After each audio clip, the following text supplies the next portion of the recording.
sun warms us up a little bit.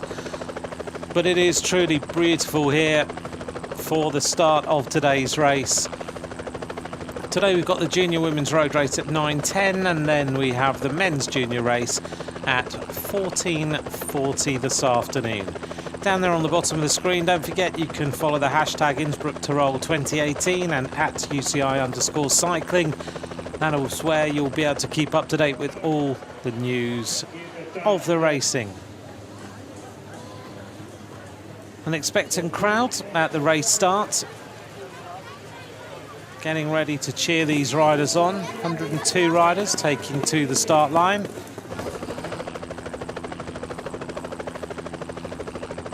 Last year it was Elena Pironi of Italy who took the win. She backed up a win of her teammate Elisa Balsamo the year before. Amelia Diedrichsen back-to-back victories in 14 and 13. And of course Chloe Dygert in 15.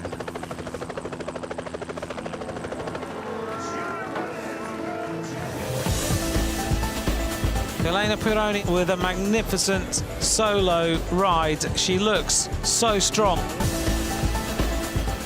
She can take the glory and the adulation of the crowd. Emotional moment for her. Elena Pironi is the world champion. A stunning double. Thank you. Elena Pironi. It was a magnificent win last year as she raced away solo to take the race victory. Well, there's the riders getting ready, wrapped up against the cold. A few jackets on. Real buzz in this area. These riders will have had to get up very, very early this morning to get here. Let's take a look then at what is on the menu. The introduction of the race is 47 kilometres. The riders' first section from Rattenberg to Peel is a classic flat road race.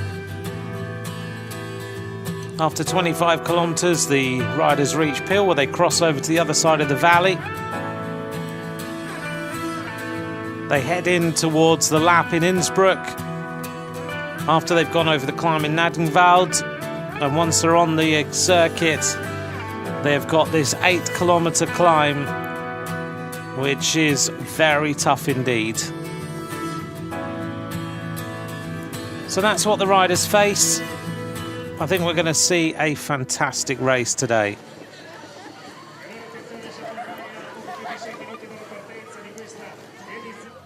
Well, that's the little mascot. Bit of flossing going on here at the race start. All the kids are out to cheer on these junior riders. We're here in Rattenberg again. There's the panel of commissaires who will be looking after the racing, making sure everything happens as it should.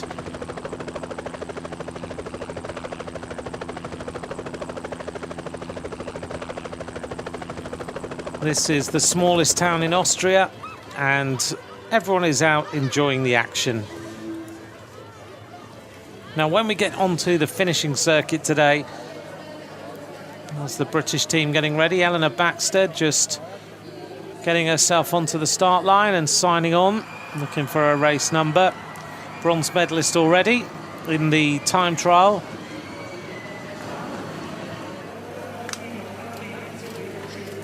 Once I get onto this circuit, then we go from Innsbruck to the bottom station of the cable car onto the Pachakoffel Mountain, which hosted the 1964 and 1976 Winter Olympics.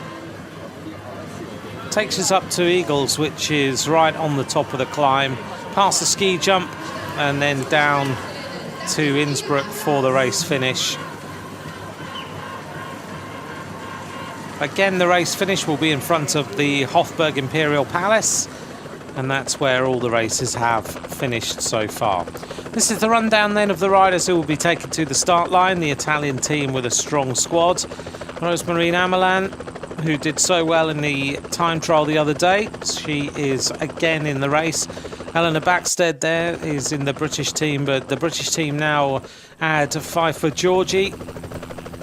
Pfeiffer Georgie, who has just signed for Team Sunweb, going straight from the junior ranks into a World Tour level team.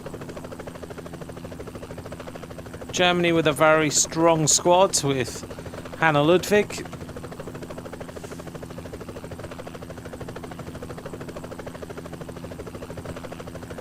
Norway will be looking for a strong performance today. Sara Giganti is there for the Australian team again, and I'm sure we'll see a good performance from her today. 2 Australian riders in here. The Czech Republic have 3. There's a team of Kazakhstan.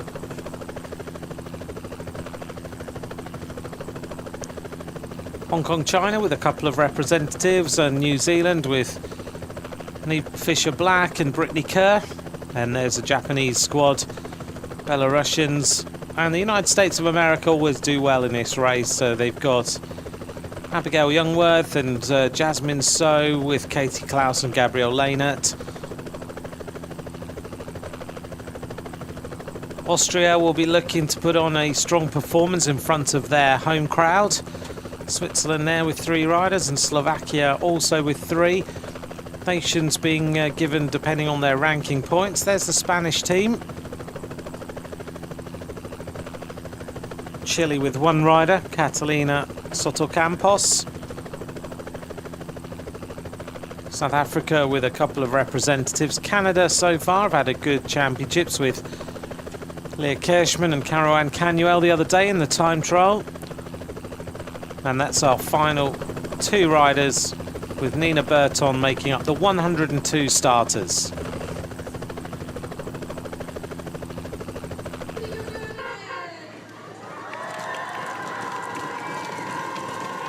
Not long then until the race gets underway.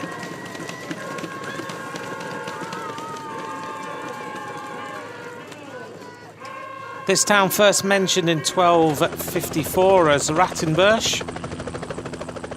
There's a little tourist attraction. The house is very colourful false fronts placed side by side to form single rows. Very similar to the architecture you find in the Mediterranean.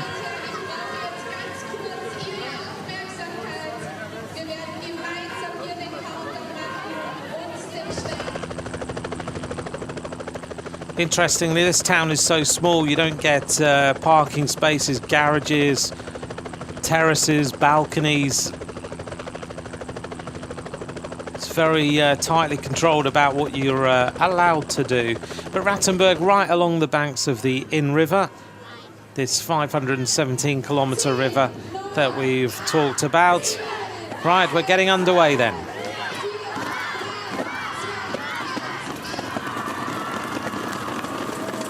The peloton roll out for the Junior Women's Road Race Championship. 200 metres of neutralised just to get the peloton all together, and then the flag, or the disc this time, will be dropped on the riders, so they will then get underway.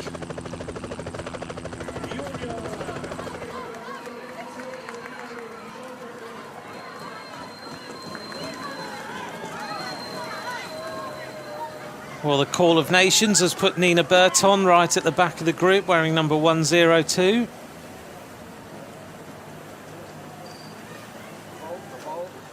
Oh, actually, we're now hearing it's, whoops, a little bit of a tangling already. Some nervous moments for some riders. It's always like this in junior racing. It's going to be actually now 1.2 kilometres of racing neutralised. And a problem here for the Irish rider. Needs a little bit of mechanical assistance. The chain is already looped around. Don't worry, she can. Someone should come out and help her, to be honest. One of the mechanics should just get out and help her. Don't really understand why no mechanic has got out of a car to help those 2 youngsters. Well, the peloton will be kept together until they come back, so it will take a little bit of a time. until this race gets underway. They generally will not let the race start until those two riders are safely back into the peloton. I'm just listening on Radio Tour to make sure that actually does happen. The race convoy will come all back together. So a little bit of misinformation given to us that it was 200 metres of neutralised. It's going to be 1.2 kilometres and nothing will happen.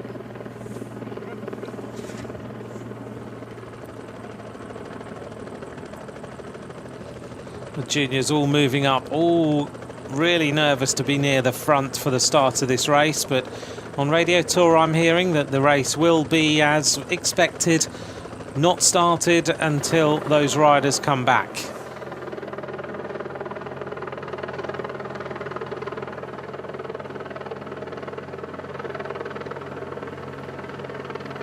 The commissaire there out of the window, just listening to race radio to make sure he knows when things come back together. So that little bit of stress for the Danish rider and the Irish rider so early.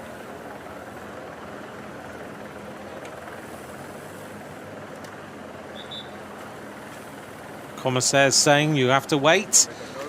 This is the etiquette of bike racing. Neutralised sections are there for a reason, for both safety and also to make sure that if anyone has an initial problem with their bikes, which does happen,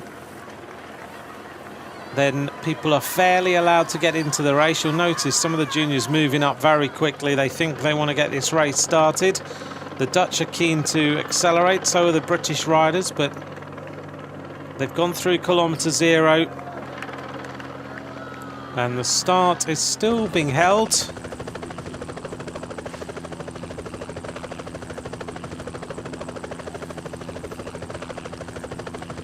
The riders then, after 25 kilometres, will make their way up the climb to Nagenwald, which is a 2.6 kilometre climb.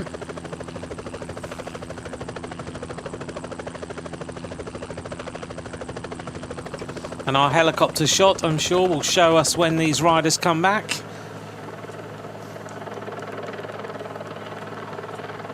On the front of the group, over there on the left-hand side, United States of America. The white kit is Great Britain, and still quite a long way back for these riders. This is Ellen Klinger of Denmark. And really, if they'd helped her a little bit quicker, she would have got back into that peloton quicker. She's got a long old chase, and I think this race might not start for 4 or 5k. Especially these riders, remember, are on junior restricted gears. And the peloton convoy is moving along, from what I can see, at quite a fast pace. Really down to the commissaires to calm down the pace so they can come back. Well, she's had a long old chase so far, but she's doing well. She's just behind the car. This is allowed to happen in a neutralised section if something has happened. But really, the front car is driving a little bit too pacey for these riders to come back.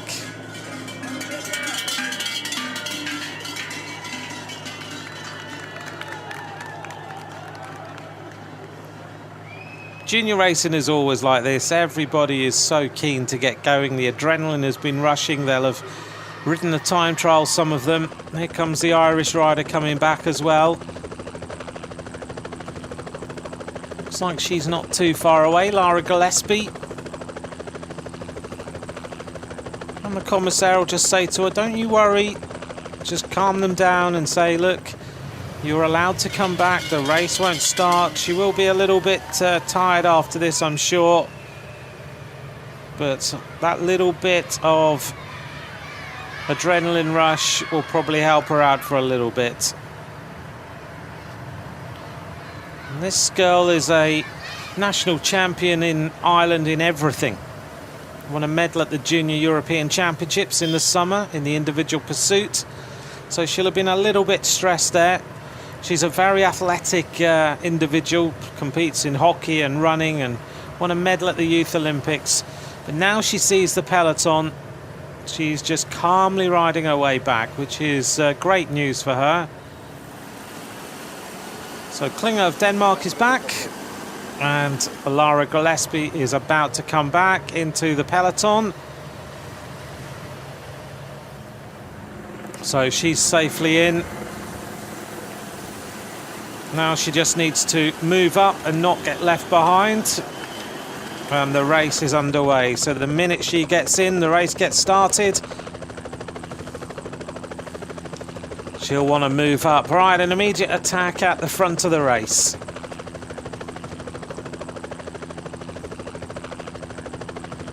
Well, that's great to see. Sometimes some junior races can be a little bit calm at the beginning, but you could see that there is a lot of riders who want to get started today.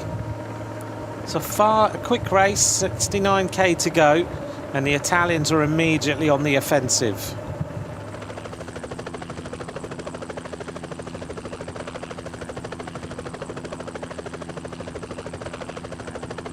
So we've started in Albachtal Seenland. Lovely area.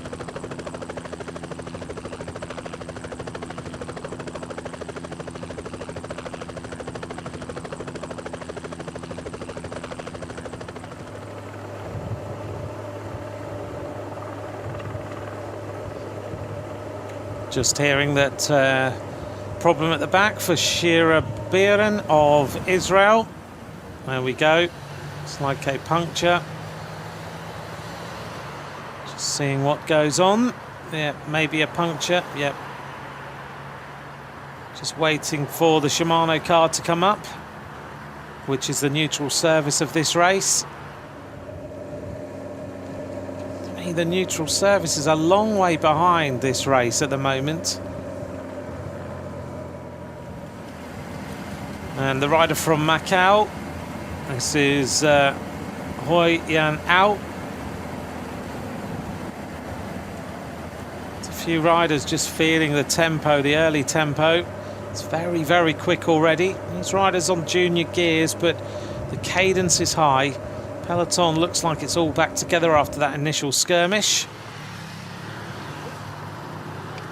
And actually Sweden helping out the Israeli rider, which is nice of them to do. Well, the Shimano service are absolutely fantastic in terms of looking after everyone. They took me around the course yesterday to show me the circuit, and we did a couple of laps together. Sounds to me like they've just been caught in the convoy.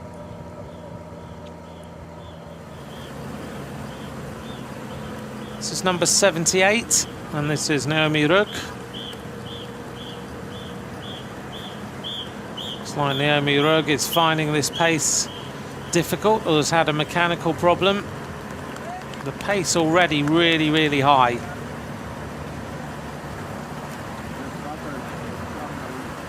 Really don't want to get left behind at this point in the race. Looks like she might have had some gearing problems.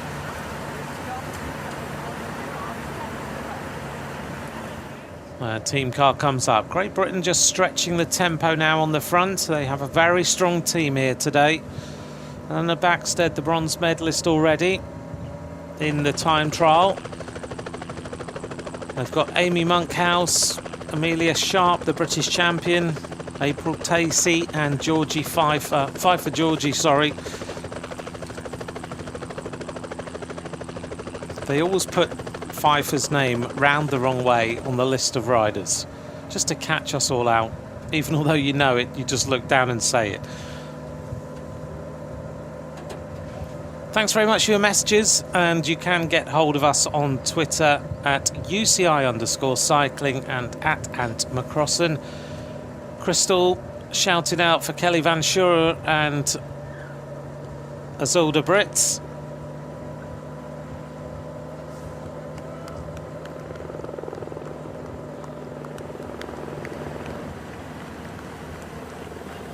Azulda Brits in the pack for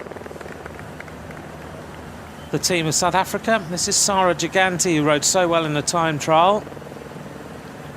And a problem here at the back for the Swiss rider. has a wheel change.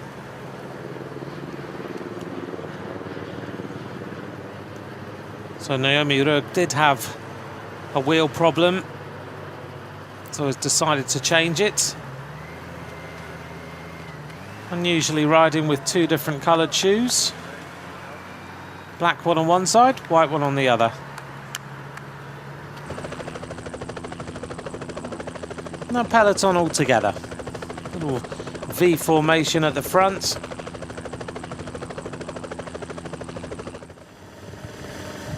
Can be quite difficult to break away in junior racing just because of the restrictions on gears, but the most important thing you're taught as a junior is just stay as close to the front as you possibly can. This washing machine effect that you get at the front of a bike race is even more pronounced in a junior race.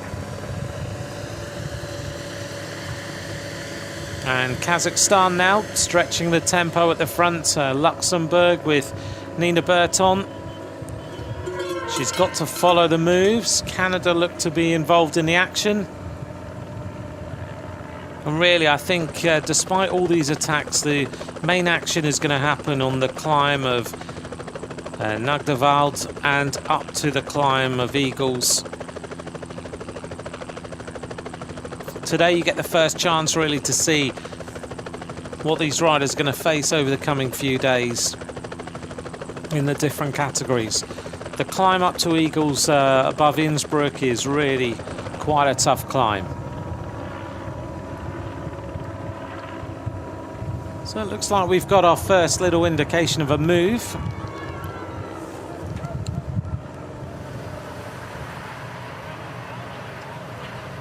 And Naomi Rugg is coming back. She's in the convoy. Just got to try and stay there. Once the pace slows down, you can get back into the race.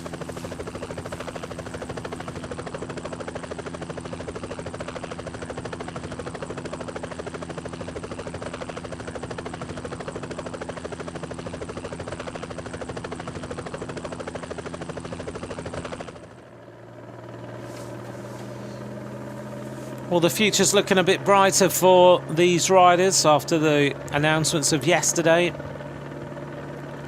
Women's racing developing, and we're seeing more and more women riders in these fields. 102 taken to the junior start today.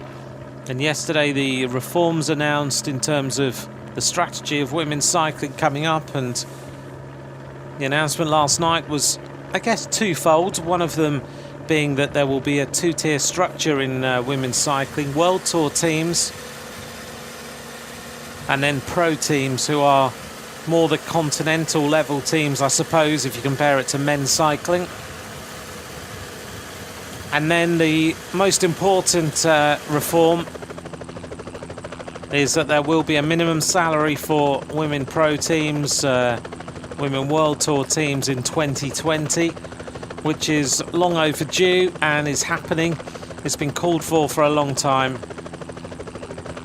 And very, very important. It gives women athletes who want to take to sport as their career the opportunity to do so without any misunderstanding about the fact that they should be paid. And there is no doubt that they should be paid to do their profession. Too many of the teams pay the riders very little money or nothing at all, and that's going to stop. And that is very, very good news for women's cycling. That was announced last night. There will be an audit done by the independent auditors to determine what the minimum salary will be, and that will come in 2020, and it can't come quick enough. Another part of the reform is that the World Tour teams will be registered directly with the UCI.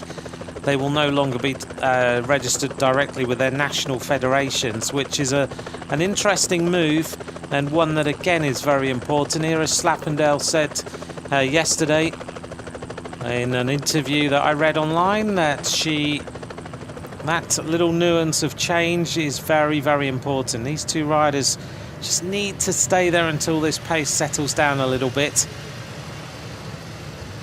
And as far as Iris is concerned, who's the head of the Cyclist Alliance, which is the union for women riders, it means that the differentials in terms of the ethics of a team, the financial standing of a team and everything else will now change.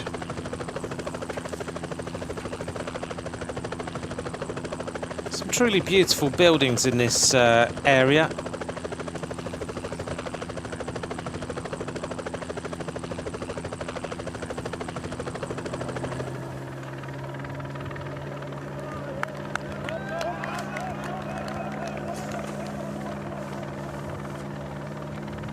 Well, the Australians represented at the front now.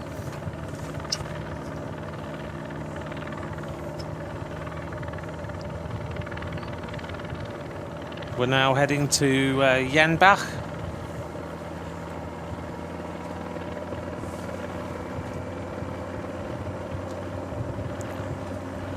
Slightly uphill now, past Wiesing, Rotals and Maurasch.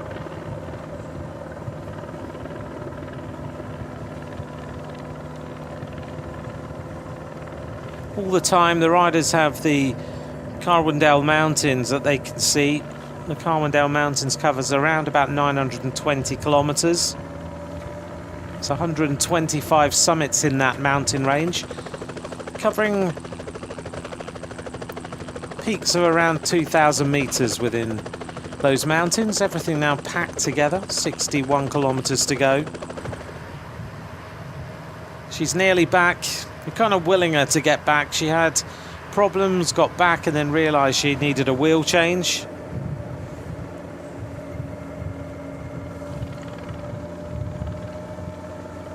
And an attack at the front from Kazakhstan.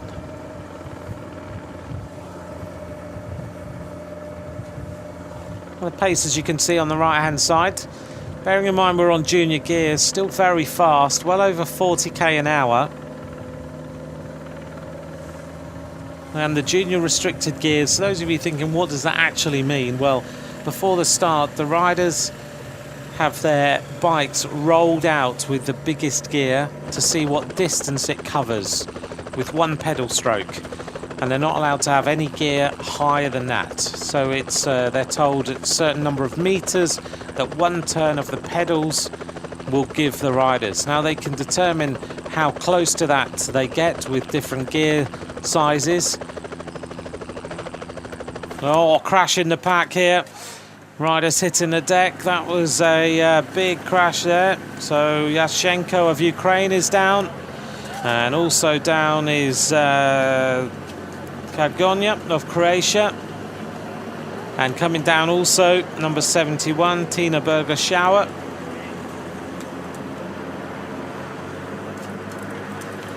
Very quickly back onto their bikes.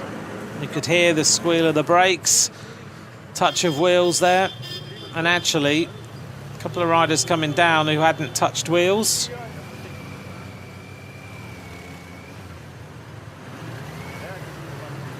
Everyone seems okay, nothing broken, not too many scrapes.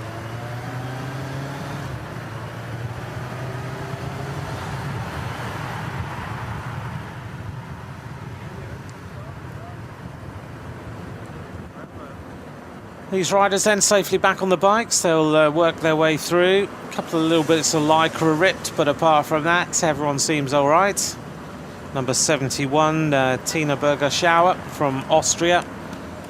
Can see the peloton in front of her, so she just needs to keep working hard to get back up there to the front. Here's our leader from Kazakhstan.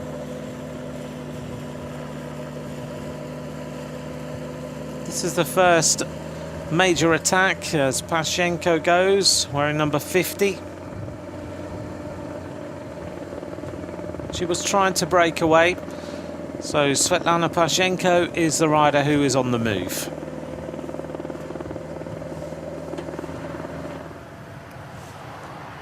These two working together to try and come back into the peloton.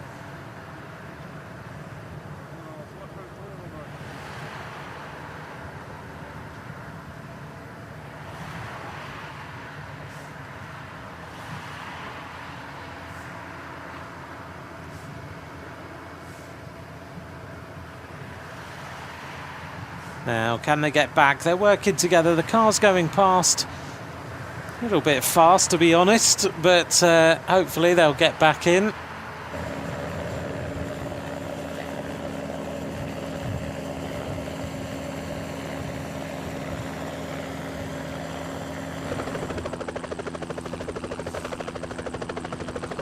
She's opened up a little bit of an advantage. She's the junior champion of Kazakhstan in the time trial.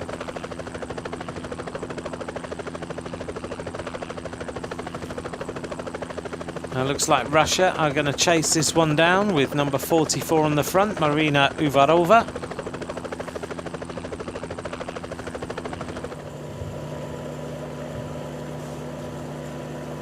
It's a very good time trialist.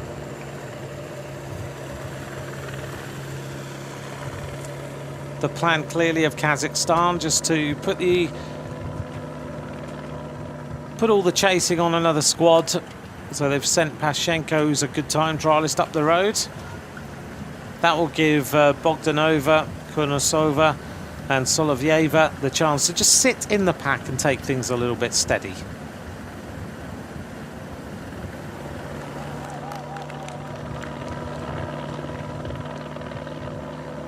Looks around to see what sort of damage she's doing. She's got a few seconds. You do have to work really hard on junior gears to grow your lead on the rest of the peloton.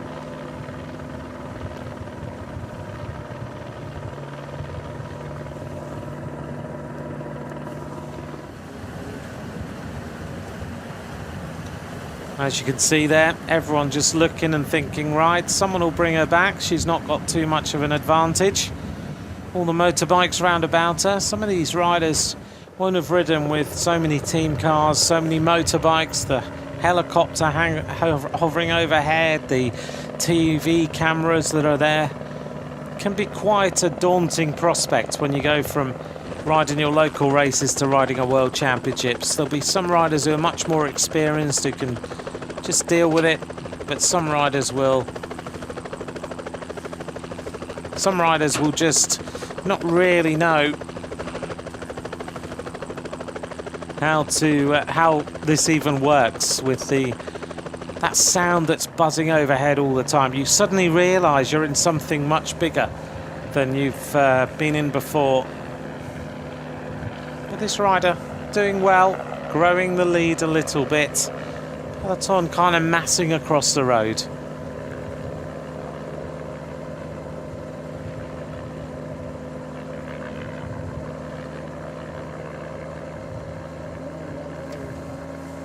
Well, thank you to all of you for all your messages. At Ant McCrossan is where you can get me on Twitter. Also follow at UCI_cycling. That's where you can get all the news on these World Championships. There's also an Innsbruck Tyrol 2018 Twitter feed.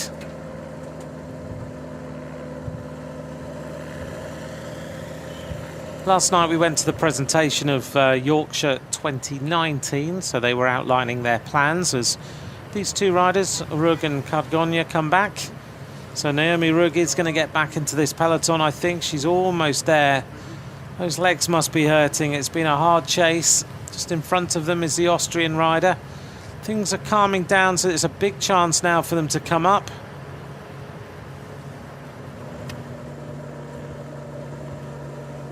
The team directors in these junior races, they will be very fair in the convoy.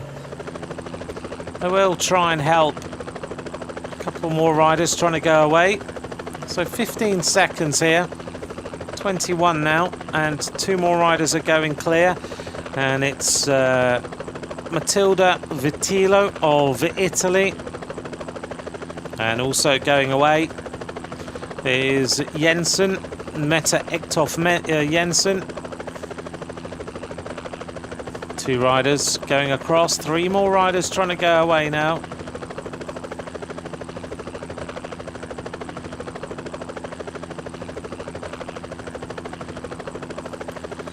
Just heard the Ukrainian rider has rejoined the pack now after her hard chase. So the race situation now then, Pashenko is the leader, two riders trying to go across, Vitillo of Italy and Jensen of Denmark. Then there's another group of three. Suddenly the race is getting a little bit more stretched. She's enticing some attacks.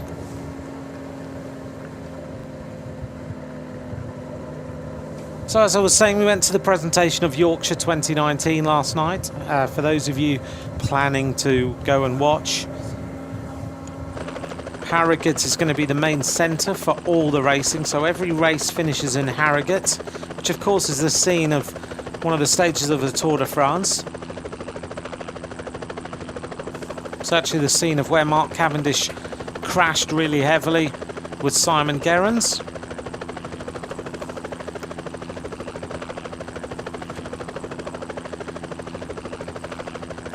These two riders coming back. A couple of innovations in the World Championships for Yorkshire for 2019. One of them will be that there'll be a qualifying event for the Paralympics on the first day, the Saturday of the World Championships. It's an opportunity for the Paralympians to ride in front of the World Championship crowd. The other innovation, which is new, of course, we all know that the team time trial is not happening anymore for trade teams. But what will be happening next season is the first mixed relay team time trial, where 3 men and 3 women from national teams will race together. The men will do the first lap of the circuit, and then they'll hand over to the 3 women, and the 3 women will go, and the time for the team will be taken on the second woman crossing the line at the end of that second lap. It's been based on biathlon in the Winter Olympics, and it's designed to bring men and women racing together in cycling for the first time. So that's going to happen. Let me know your thoughts.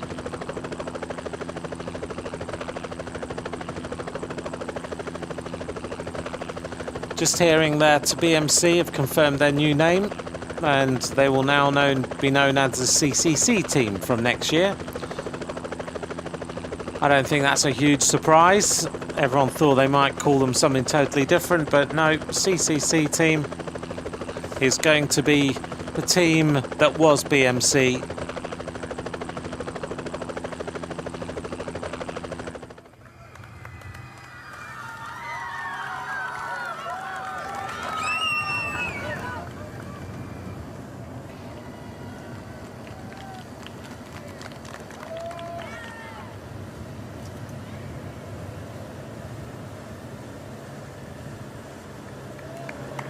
Well, this rider is growing her advantage.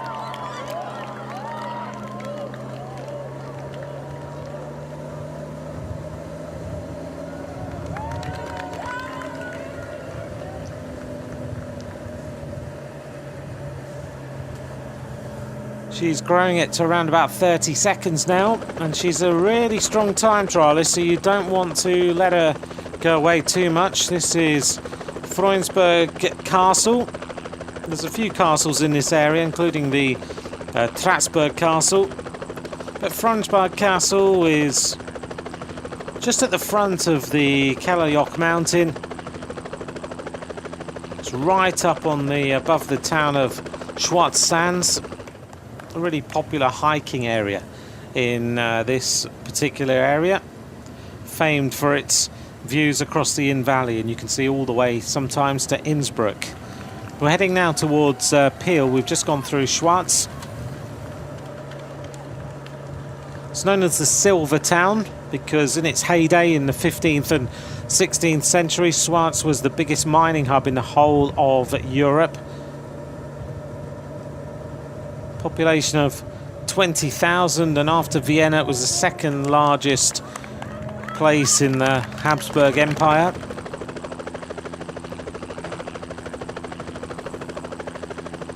Really beautiful area, some wonderful buildings in this particular region. So we look down on Schwarz now. A lot of very nicely designed buildings in Schwarz. The church in the middle of the town itself is the only one of its kind in Europe to feature 4 aisles, one on the side of the church used to be reserved for the miners, whilst the other side was reserved for the town's citizens, and weirdly a wooden wall used to divide the two. And old historic documents show that during the arguments between the two groups, it was not unknown for stones to be hurled over the dividing wall between the two groups whilst they were in church and supposed to be having a calm and moment of reflection. They were throwing stones across the walls at each other. Oh, there you go. Pashenko now 26 seconds ahead. She's on the attack and she's riding a superb race so far. See, right on the limit pretty much. Kazakhstan coming to the front to block this a little. Some good riding by the Kazakhstan team. And there's a few guys who really shouldn't be standing on the road there. Some of the juniors may not have seen crowds of this size either, so now and then they'll just have to warn each other to move left or right. There's one of the South Africans over there on the right-hand side wearing number 90. That's Zulda Brits. The Ukrainian rider wearing number 65, Ona Kilinish. But the tempo is moving along nicely with 51 kilometers to go.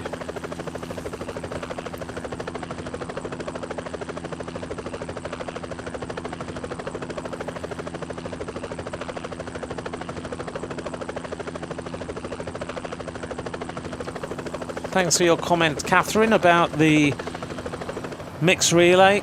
You think it's a great idea. Cycling needs innovative events, and it mirrors mixed relays in swimming and of course in biathlon, where we know it's been based. These three riders, you kind of just will them to get back in. They are still in the convoy. They're part of the race, but they just need to get into the race. They haven't been left behind, which is good news. That could happen. They're in the shelter of the race convoy. They just need to work their way through the cars.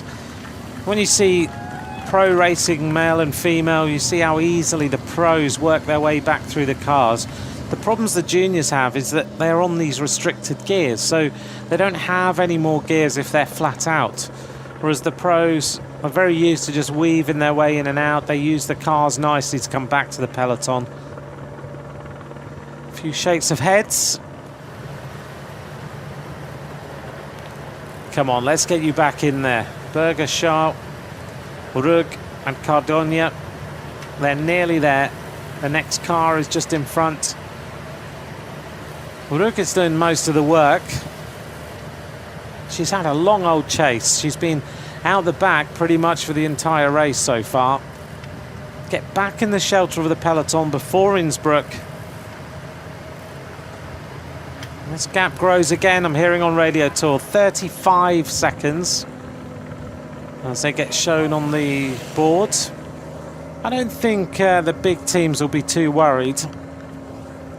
I can imagine they're thinking, well, once we get to the mountain, she's going to come back. But you just don't know. You've got to gamble a little bit.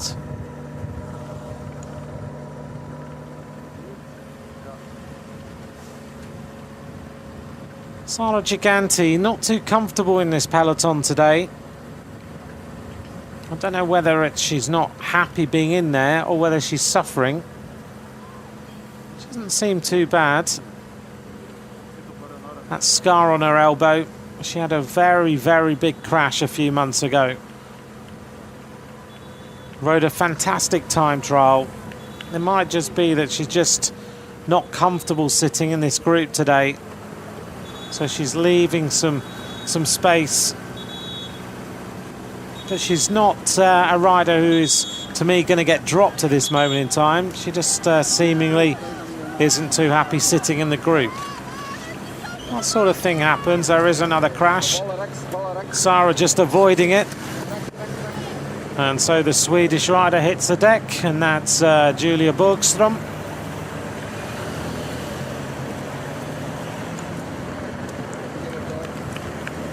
Julia Borgström will now have a chase, a little bit shaken.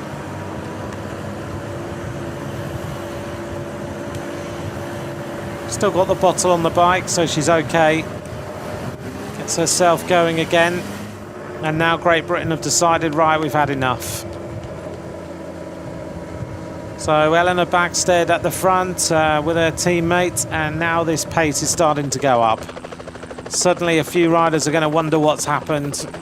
You can see the tempo has suddenly moved inside 50k to go. It's going to be a difficult moment for number 22 here, Julia Bergström. Not a good moment to crash. There's never a good moment to crash, but particularly now there's not a good moment to crash, because let's just see what happened here. Yep, just a touch of wheels really, or hit the curb. Kind of a little wave effect. Luckily there was a bit of room for her to go to the side of the road. I think she actually just caught her wheel on the curb, which does happen. This rider's moving okay, but the tempo in the peloton is very, very high right now.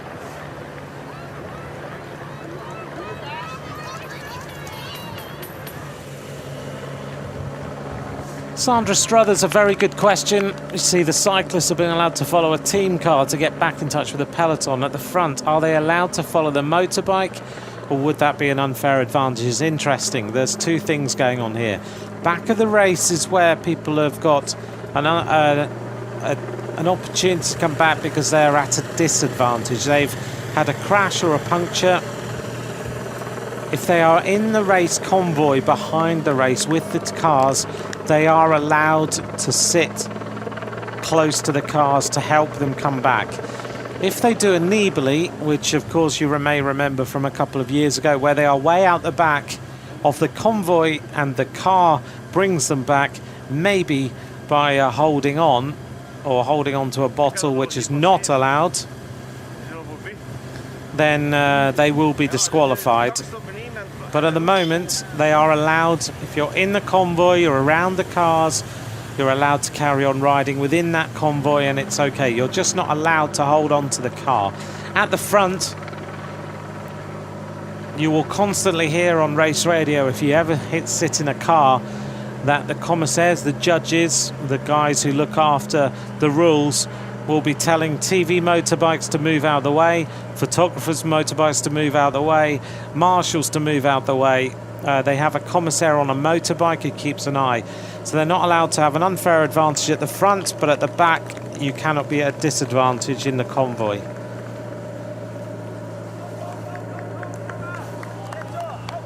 What's quite often interesting is that the commissaire's motorbike is sitting in the gap telling the TV bikes and the photographers' bikes to get out of the way, but actually can quite often be doing the same thing. So it's an interesting balance, and the commissaires work together with the TV, the photographers. Television will always push the boundaries to try and get the best pictures. Photographers will try and do the same, and the commissaires will try and mediate and keep everything as it should be. 47k to go.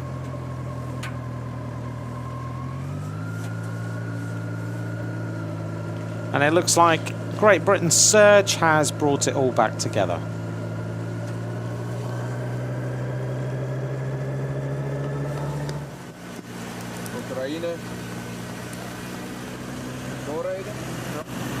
Problem here for number 66, that's Yashenko, who crashed earlier.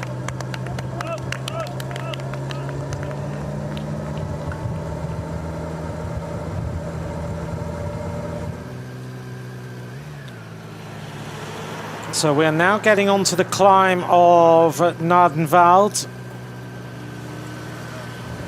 And it's such a shame here that the Austrian rider almost back in the race and is going to be dropped. They've had to work so hard. The Ukrainian rider coming back in.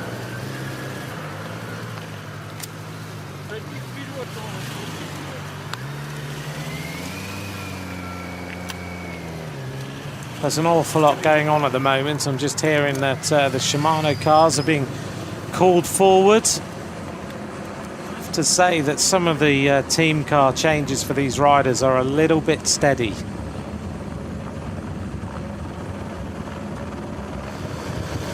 Ellen Jolan Klinger is a difficulty, and now Eleanor Backstead is putting the tempo in on the climb.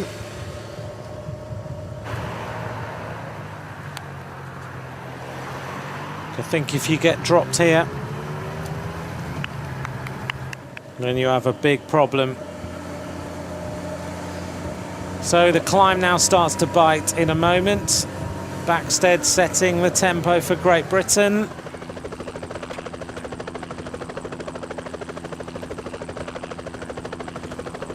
This climb has ramps of up to 12% on it.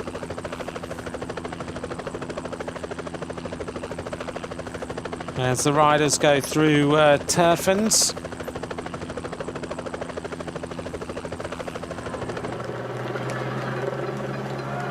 This is when we start to see who's climbing well now.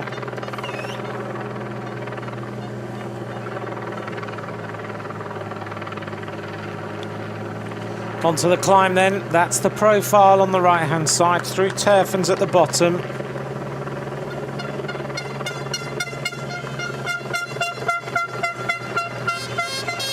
There's a lot of pilgrimage to turfens at the bottom of the climb. And Thomas Roriger, who designed all the courses, the former pro. As we see a problem there on the left-hand side for number 49. That's Kurnosova.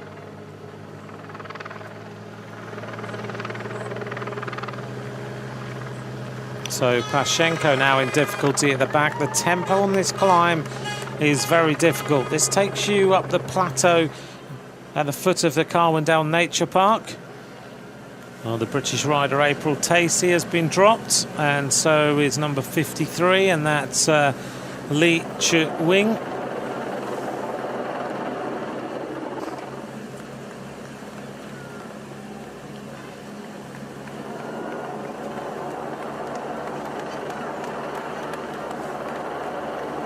Few riders finding this climb really hard. Paulina Pastuchek also in difficulty.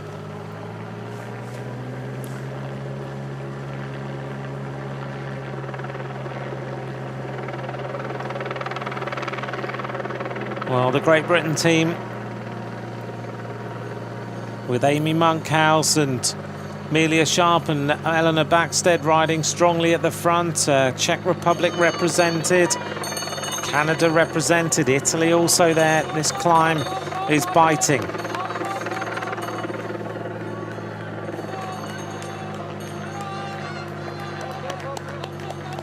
The Italians now in the ascendancy on the left-hand side. Now a little bit of a move comes from Russia, and this looks like it's Agil Gariva. Gariva's a European road race champion. So Gariva now testing out the rest of this peloton. Still got a leg warmers on. After this climb, they've got a 6-kilometre descent. Takes them all to the Spec Bakarov Inn.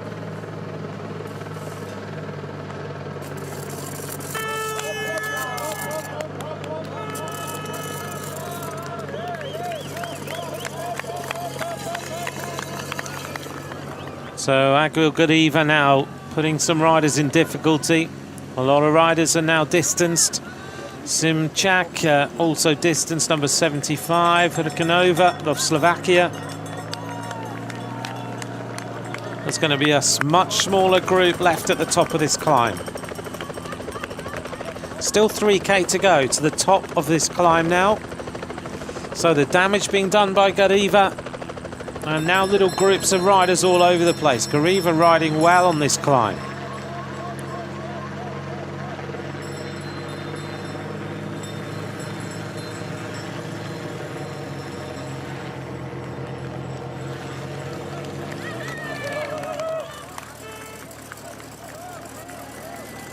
And a Stricker there on the right-hand side, not liking this. Number 55, Brittany Kerr of New Zealand, also being dropped. Number 11, Amy Monkhouse has been dropped for Great Britain. So Gariva really putting some riders into some difficulty. She's riding a really nice race here. The Italians, though, still look strong. That team, Camilla Alessio, Vittoria Gazzini, Barbara Malcotti, Matilda Vitilo. It's a very strong Italian team, and looks to me like they are dominating the front of the group. I think there's going to be 10 riders left at the top of this hill. Some riders coming across now. This is really finding out who's strong today. Looks to me like Pfeiffer Georgie coming across for Great Britain as well, the rider who's signed for Sunweb.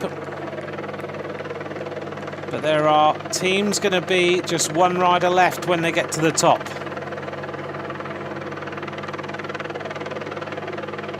The pace being set by Gariva is really hard at this moment. Still a long way to go to the top of the climb. Around 2 kilometres.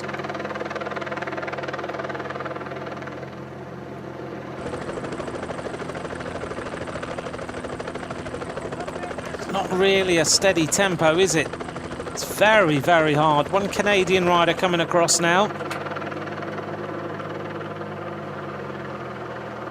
2 Italians, so Italian squad have some strength in this breakaway group.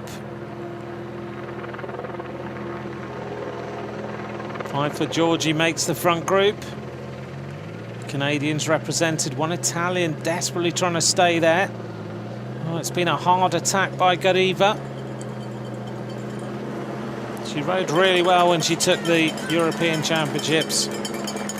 Danielle Latan, there, number 62 is Gabrielle Lenhart of the United States of America. Just in front of her is number 93, Elizabeth Jin.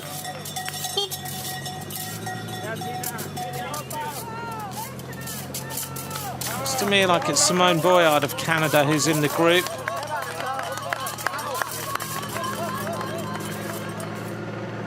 So Canada represented. Czech Republic.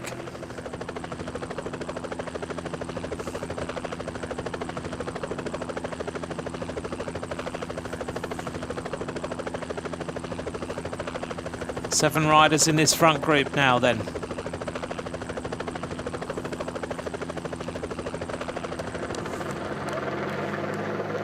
Malcotti is there for Italy.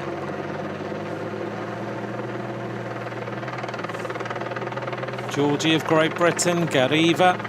So most of the riders we would have expected to be here are here, but Italy have got strength in numbers. That's what they needed.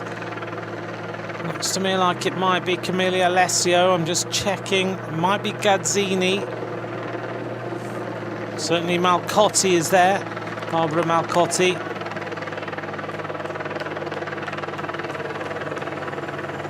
And a good ride by one of the Austrian riders to make it into this front group as well. So Austria represented in the front group, which is fantastic news. Looks like Laura Stigger. So a group of 7 riders now breaking away, and they've got a big advantage. They're working well together. Gap now 17 seconds. Sounds to me like there's a group of 5 behind. So certainly Gariva's here, Georgie of Great Britain, Malcotti of Italy, Stigger of Austria. And Pfeiffer Georgie suffering at the back. It's not long to go to the top of this climb now, around about a kilometre. This is a hard climb. It is Simone Boyard of Canada who's made the front group. 8th in 2017. She's one of the pre-race favourites, I would say. And Pfeiffer Georgie is starting to get dropped.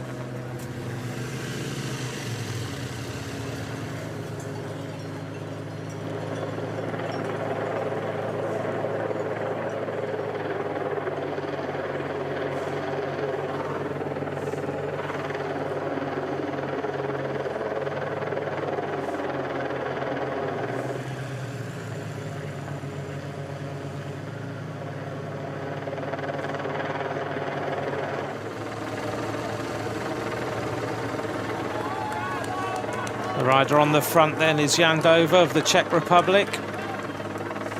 The two Italians in here, Malcotti and Alessio. Georgie is suffering badly at the back of this group. Doesn't look comfortable at all. Is she going to manage to stay there? She's the rider that everyone is expecting to win this race, potentially. She's one of the race favourites, but she really looks like she's unable to go with this tempo. She's fighting her way back into the wheels. They've got about a kilometre to go to the top. Stigger of Austria is there. The Czech Republic rider, Jandova, is the rider on the front. Stigger has done a great ride for Austria to be there. Things will calm down once they get to the top. But the Italians have a good breakaway combination here with Alessio, third in the National Road Race Championships. Here's the chase. The chase is trying to come across. They're only 20 seconds behind. Another Italian here. So if they get there, they've got three riders in the front group. Number 16, Emilia Neustadt is there. Number 7, the Dutch have totally missed this. Eva Jonkers. This race is made for climbers. Now things calm down.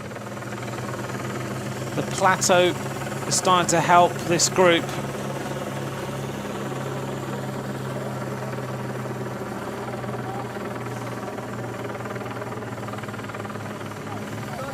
.43 kilometres to go, almost over the top of the climb at Nadenwald.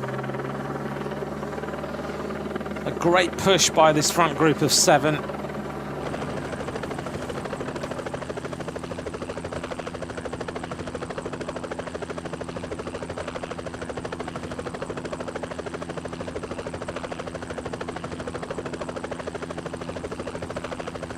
So a group of 7, then a group of 5.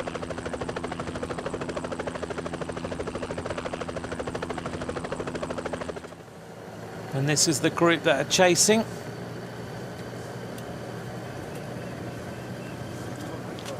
And in this group, Guazzini of Italy, also Marie Lenné, who I would have expected to make that front group. Number 41 is Galamina of Russia. And also in the group is number 65, Olna Kilinish. So some of the riders that we may have expected to be in that front group are now in the chase. And there's every chance now that they're going to come back. Marie Lenné of France, 4th in the European time trial.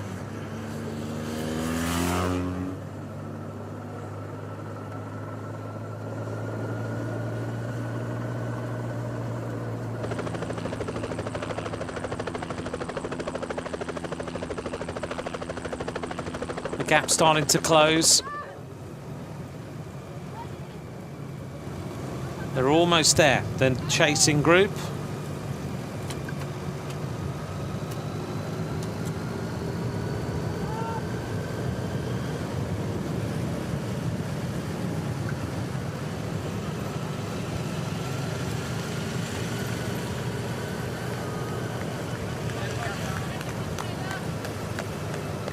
Well, this group working well.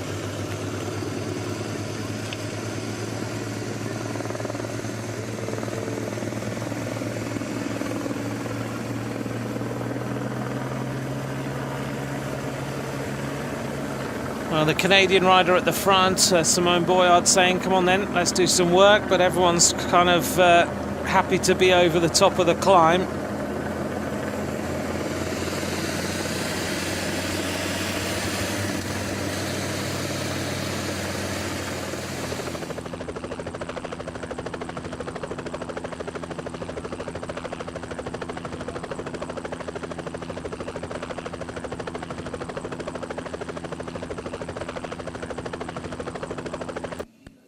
So this race is absolutely split to pieces now. 41.5 kilometres to go, and we have a group of 7, and now to be a group of 12 because Gazzini is bringing this race together. Marie Lenné is a strong road rider. Gazzini has chased hard And this is what's left of the main pack. There's hardly anyone left in this race. They've got around less than 20k to go to the circuit. The Dutch have totally missed out here with Eva Jonkers, their only representative in the chasing group behind. But 7 is about to become 11 by the looks of things. And the front of the race is all coming together. Now they've got about 6k downhill, and then it's very fast. The Italians, the total emphasis is on them now. They have 3 riders in the front group. They've won this title for the last 2 years with Elena Peroni and Elisa Balsamo.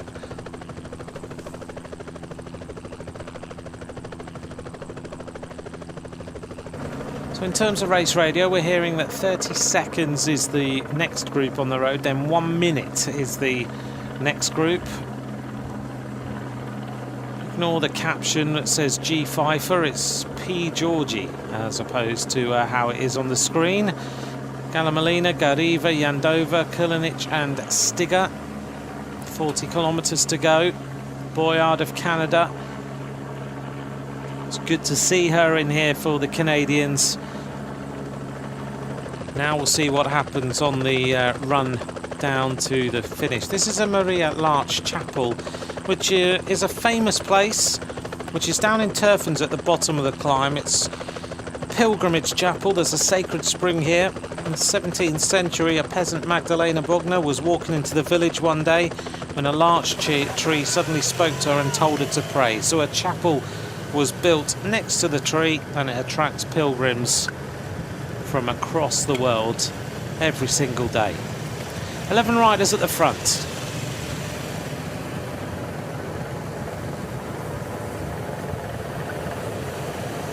Well, this Austrian rider will be have a little bit of knowledge of these roads. Number 73, Laura Stiga.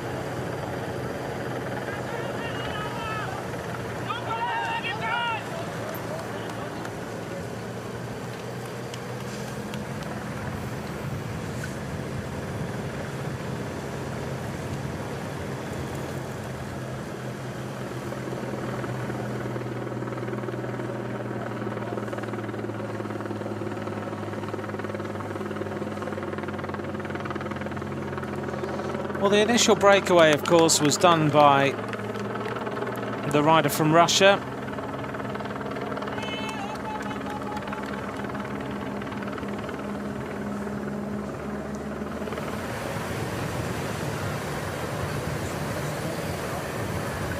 Sounds to me like there's a group of riders trying to come across as well.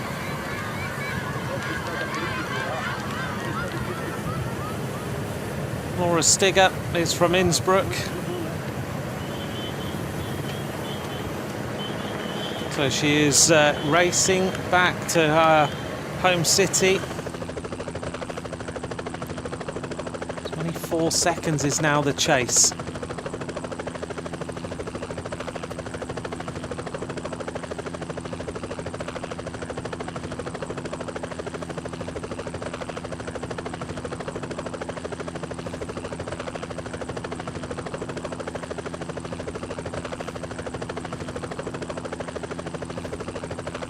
There's the chase going on.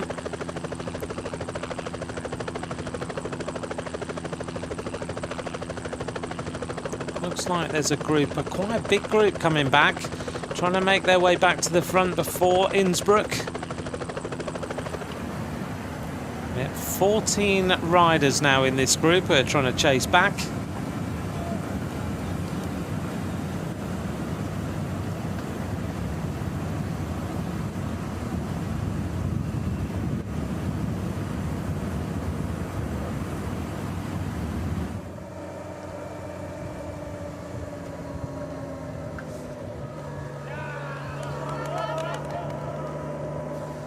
This group seem to be starting to work together. The chase group is working its way back to the front. Only 38 kilometres now remain. The final circuit is around 23k with a 7.9 kilometre climb on it.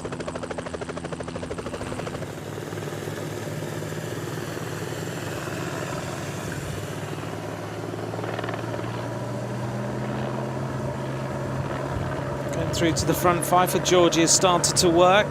The Italian team are able to think about saving some riders. There's a big group coming back now, led by the team of the Netherlands. Also in this group, Maina Galland of France. In the group also is Potero of Colombia.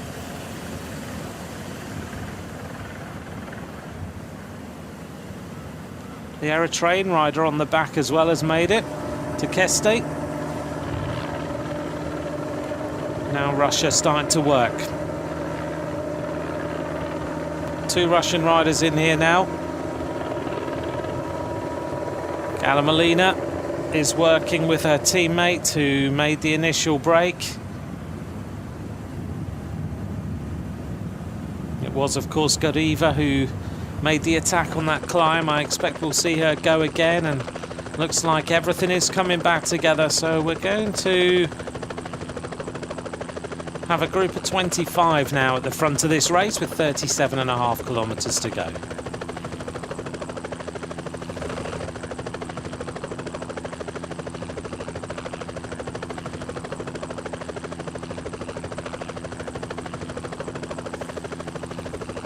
.37 kilometres to go in the UCI Junior Women's Road Race. Thanks for joining us. We've had lots of skirmishes on the climb to Nagenwald, but now things have calmed down. 25 riders at the front. The Dutch have made it back with a couple of riders. They were dropped on the previous climb. The Russian squad were the team that really made all the moves.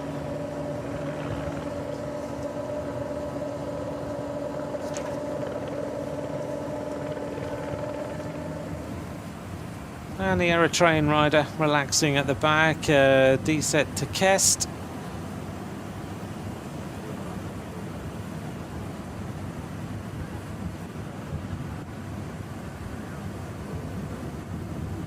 Looks like Italy now have 4 riders in here.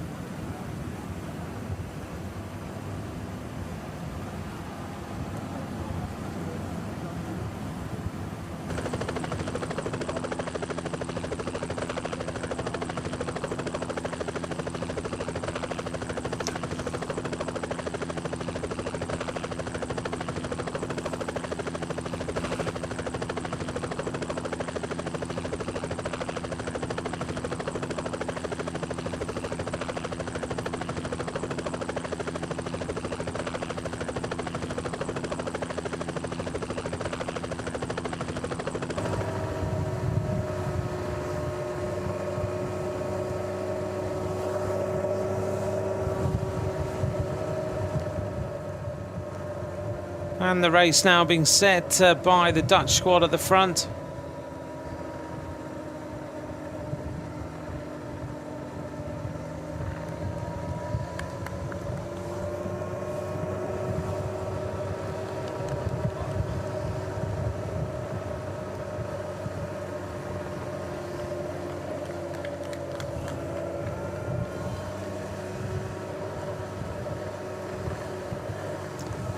A big group of riders then. The rider on the front is Misabi of Denmark.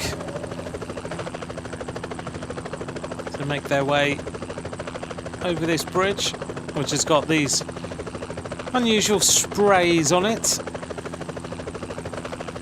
Group of 25 at the front of the race. In the group then, Alessio of Italy, Guazzini of Italy, Malcotti of Italy, and Vittilio of Italy. Also in there, Eva Jonkers of the Netherlands, with Rosemarine Amelan, the world champion of the time trial. So the Dutch have got 2 riders in here. Also in the group is Pfeiffer Georgie of Great Britain. And France have done well now to recover, and they've got in the group Lee Corinier. Also in the group is Maina Galland and Marie Linette of France, also with Jade Wheel of France. Jade Wheel, 5th in 2017. In the front group, Jakulska of Poland. Number 38, Desiet Tekest of Eritrea. She's made it into that front group as well with a great ride. Anna Baidak of Russia. Russia have got a good number of riders in here. Galamalina of Russia, Gariva of Russia, and also Uritseva of Russia. In the front group also Yandova of the Czech Republic. We saw her climbing really well on that climb. Then from Japan we have got Kawaguchi, who has made the front selection of riders. Botero of Colombia, who will come into her own when it comes onto this mountain. Then we've got Kulinich of the Ukraine, and Sabi of Denmark is in this front group. We've seen her near the front. Stigger of Austria, who comes from Innsbruck, and number 92, Simone Boyard of Canada. So it's a really strong front group of riders. Interestingly in here, Stigger is heading towards our home city. It would be a dream come true for the Austrian rider to win. She's known as a mountain biker. I don't think this mountain is going to worry her at all. She's looked very comfortable on that climb up to Nadenwald. But the group is a bit disorganised. 32 kilometres to go, around 9k now from the circuit. And we're just going back to convoy chasing and saying about Dumoulin doing the same thing. He was fined for doing it too long. Yep, you're absolutely right. At the end of every day there is a commissaire's report, the judge's report, and it outlines the various fines. A couple of riders being dropped on the descent here.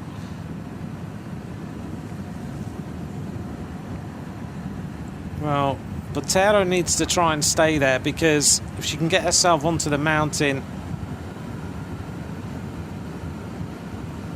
then she will be pretty comfortable. So Erika Botero there in second wheel. The problem you've got on these roads all the way back into the finish circuit, as the riders have said before, you have to keep the pressure on. There's no easy part of the road, even on the descent. Everyone looking around at each other. It's a bit more comfortable if you stay near the front.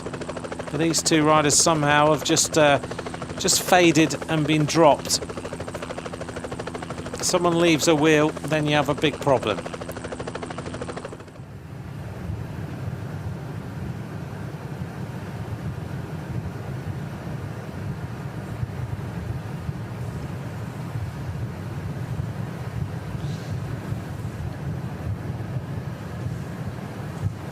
So we've gone towards Tower now.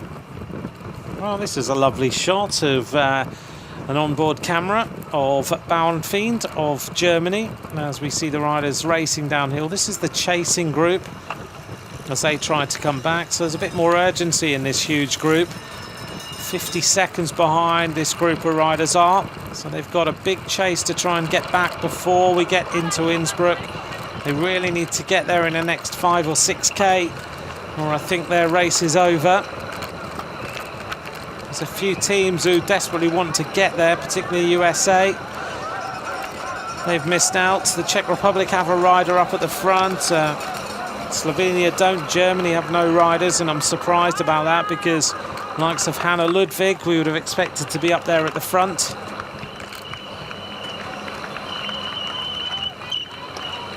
But lovely onboard shots, right in the middle of the pack.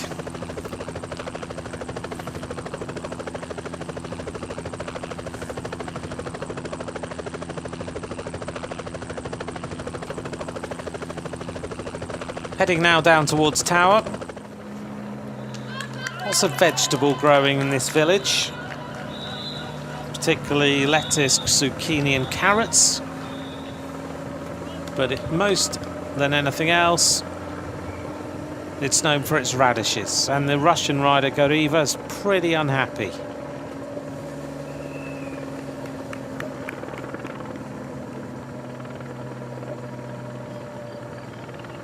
She's not happy with the level of work being done. It really is down to the Italians to work this front group. If they decide not to, then this race is going to come back together before Innsbruck.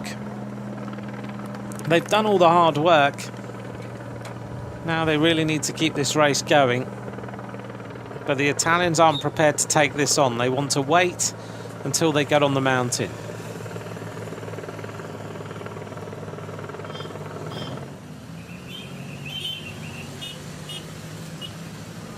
The blackboard just being shown to the front group, and that's how they are told what the time gaps are. And the Danish riders had enough. So Mi Saibi, she's gone away, decides if you're not going to work, then we've got to do something about it. So she goes on the attack, 30k to go. It's been a good race so far, plenty of action.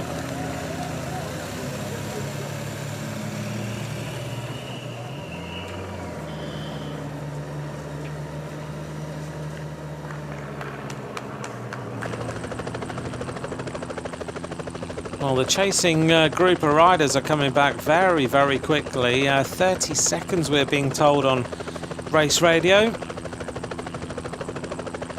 There's a big opportunity now for them to come back to the front.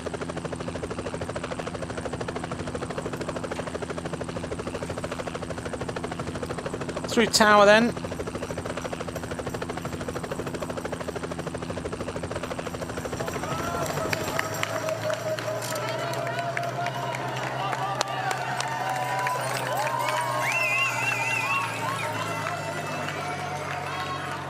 Mia Saba is just trying to stir some interest into this front group of riders. She doesn't want the big group to come back, which is totally understandable. They've done the hard work. They've made the selection, but so often when you get a group of 25 riders, things just calm down. In fact, looking at this, to me, Hannah Ludwig is in here. We missed her. Well, I would have been surprised if she hadn't made the front group. So Hannah Ludwig is safely in here for Germany. Hannah Ludwig, 15th in 2017, but 3rd in the European Road Race Championship. So she has made the selection.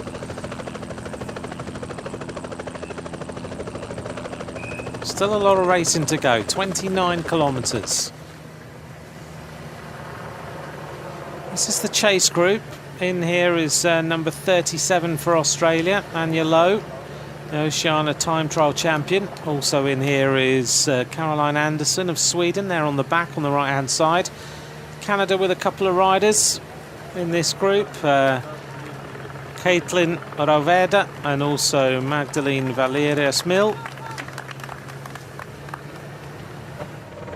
And now an attack at the front, and the Russian rider isn't very happy. The European Road Race champion, Agil Gariva, she made the attack on the climb. Now she's trying to split things up again. She's just trying to get some more interest into this front group. But the Italians must be annoying everybody. They're not really doing what they would be expected to do, which is to drive this on a little bit. There's a little rise here. We're going to go down to Artsel and then into the circuit, and then we hit the climb to Eagles.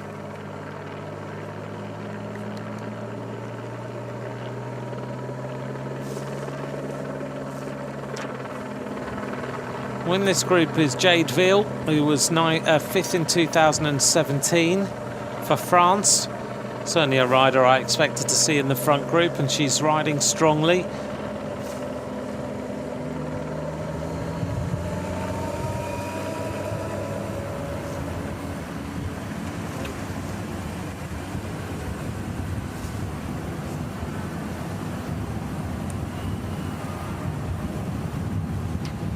There's us picking out Rosemary Namalan.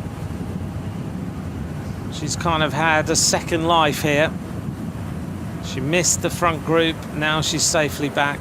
And that's what bike racing's all about. When you get dropped, you just don't give up, you try and come back.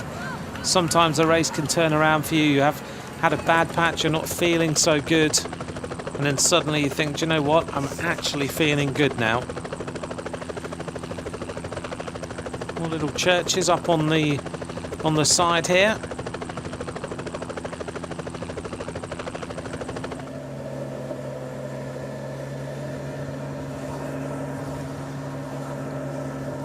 Only a few kilometres from the circuit.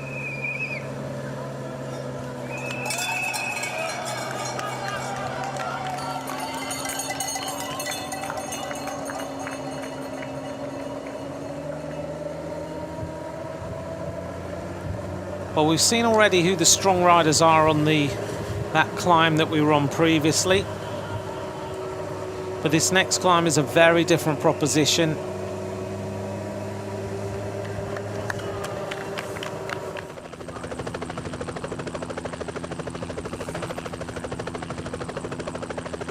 So we're going to go into Innsbruck now. And we do one lap of a circuit of just under 24k, the Olympic circuit. The 8-kilometre climb takes us from around 580 metres to 1,032 metres above sea level.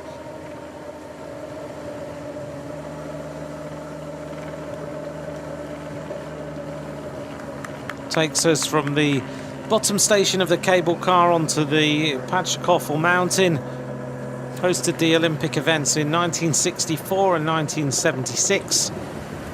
When you get over the top, the descent is super quick back into Innsbruck.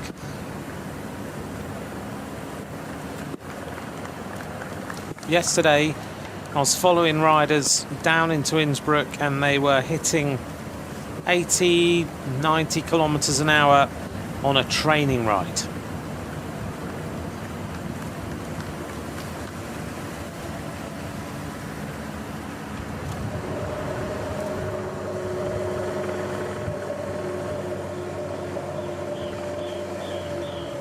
The climb itself, in terms of its gradient, ranges anywhere from 3% to around 7.5%. There is one little section, the average gradient I'm speaking about, but there's a couple of ramps where it hits 9.8, 10%. So it really is a hard climb.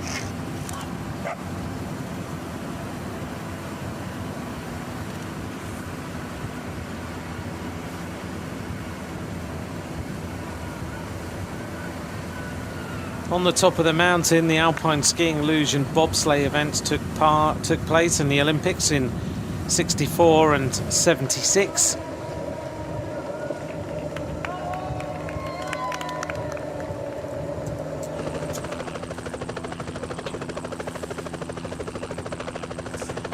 So the riders now into the finishing circuit in Innsbruck. And this is your first opportunity to see what everyone's been talking about over the last few months as to just whether this circuit is going to test the riders. Well, there's no question about that whatsoever. This is one of the hardest circuits you'll have seen in a World Championships. There must be a little bit of nervousness, a bit of adrenaline now in the minds of these riders, because this is about to get very, very hard.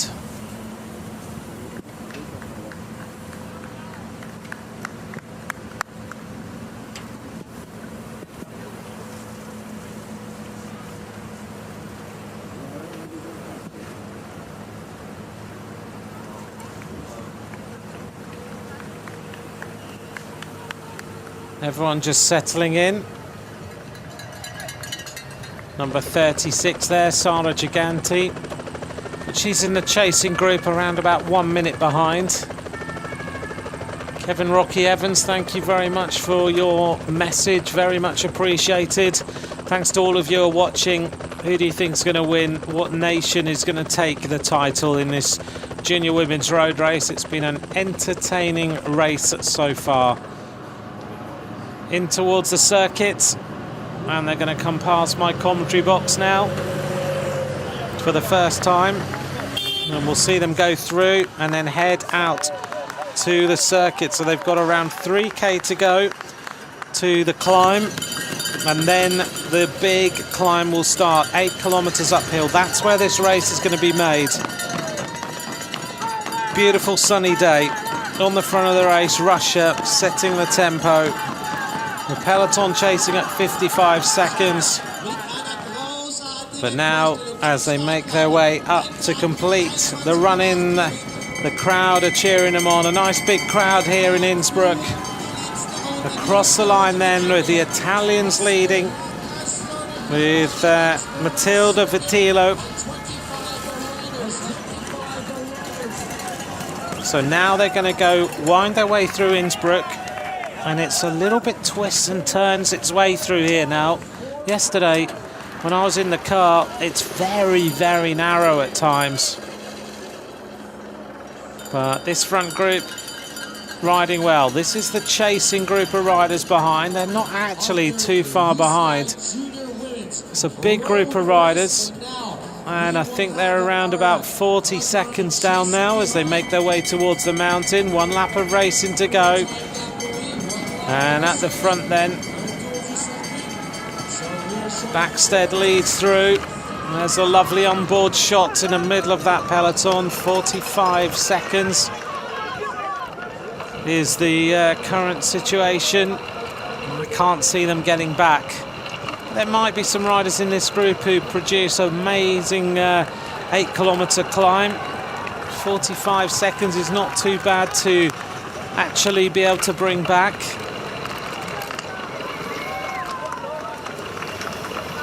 So let's see whether it's possible.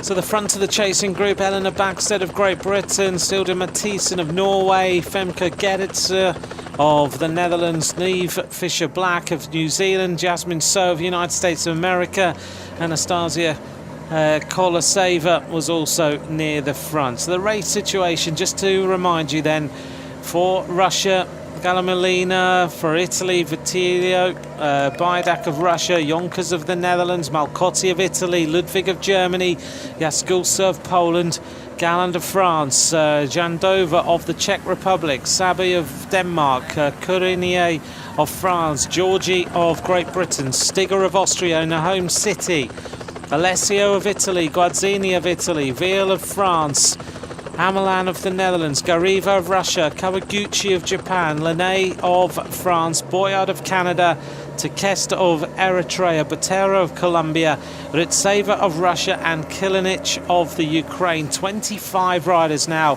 in the front group with a 46-second advantage.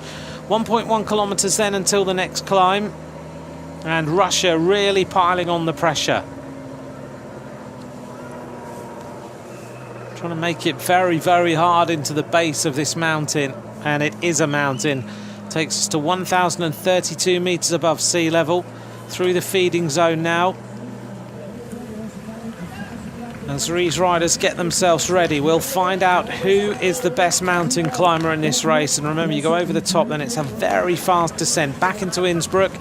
You wind your way through the roads of Innsbruck, through a little cobbled section, over a little climb which is really hard. We were talking about that last night. It stings the legs. Then it's fast over the top, down into a flat section and a run into the finish.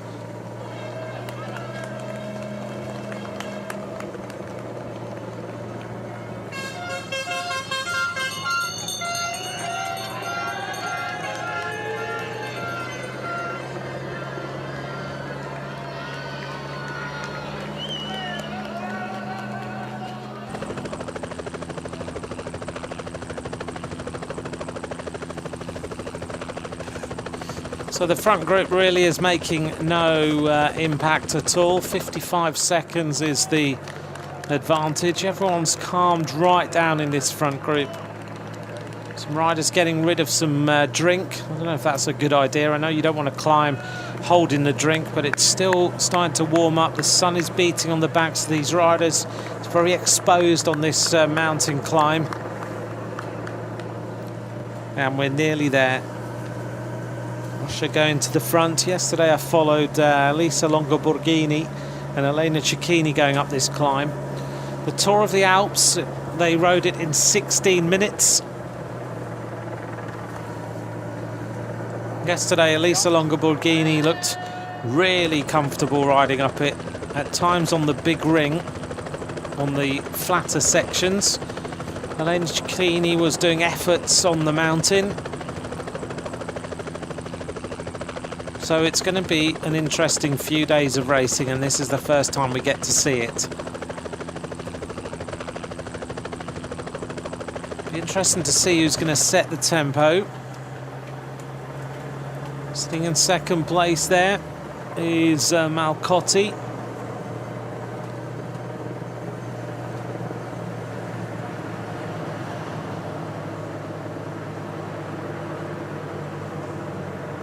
Russian riders looking strong. The French, there's the profile. Takes you, there you see those little sections at around 10%. There's a 400-meter section after you go through Aldrans, which is really quite steep. So there's moments on this mountain where you think this isn't too bad.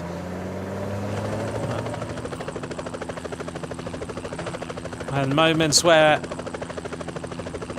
you really think, actually, this is a very, very hard mountain. So a big attack at the front, and it comes from Gilgariva of Russia, who jumps away. An immediate reaction at the back. So Gariva wants to get into this mountain with a lead already. The Polish rider goes across to join her, Marta Jaskulska. Bronze medalist in the European time trial.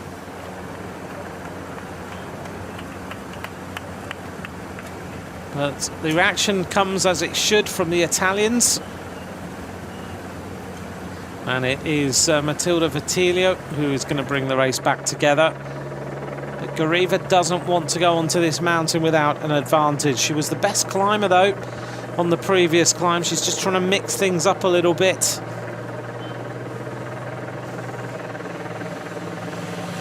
Thank you for all your messages.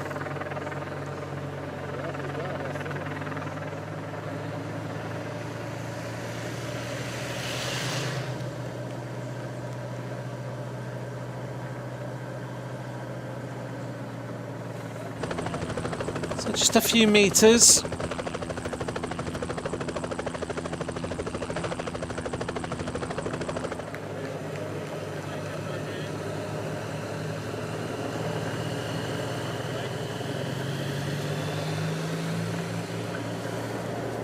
Gariva, the national champion of the individual time trial for Russia. Junior road race champion of Europe. 7th the other day in the individual time trial. She's not such a good time trialer. She's more of a road rider. She likes to mix things up a little bit. But the Italians are happy. They've brought the race back together. I think they're riding for Alessio. Or maybe Gazzini. One of those two. Well, Malcotti and Vitilio will ride for the two of them. Onto the mountain then, 19.5 kilometers to go. Not far to Aldrans, which is where the climb really starts to bite. Aldrans lies at 760 meters above sea level. And you'll notice riders now. Oh, a little bit of an attack at the front. And the Ukrainian rider goes. Big attack from number 65, Volna Kilinich. Immediate reaction then. I noticed that the Austrian rider deciding to take the arm warmers down, Laura Stigger.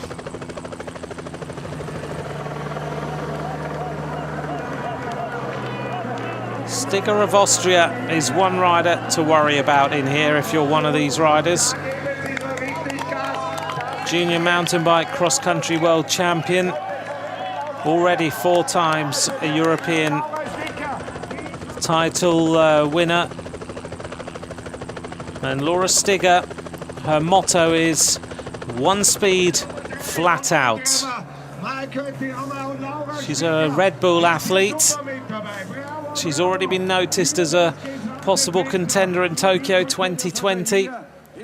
And a few riders starting to be dropped. One of them is Vitilio now being dropped from this front group. And the Eritrean rider also is being dropped from this front group, and that's Desetti Kesta.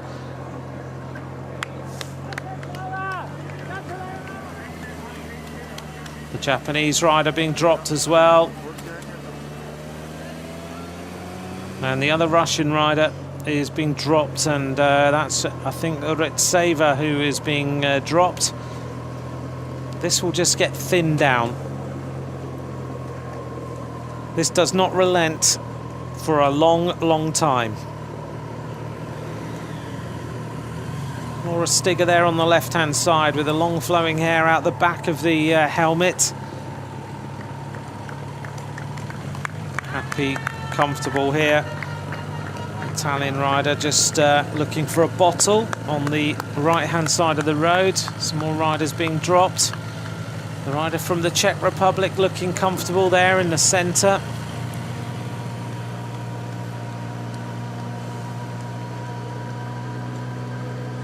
Number 46 from the Czech Republic, Jandova, 7th in the European Championships. She was the rider who rode with Gariv on that previous climb. She's riding near the front all of the time here.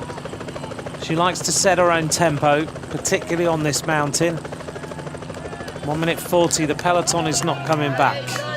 The race will be decided here from this front group of riders.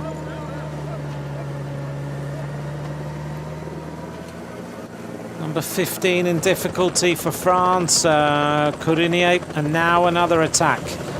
Gariva goes again. In fact, no, one of the other Russian riders going. So they are really starting to mix things up. All still got their leg warmers on. This looks to me like Galamolina going away.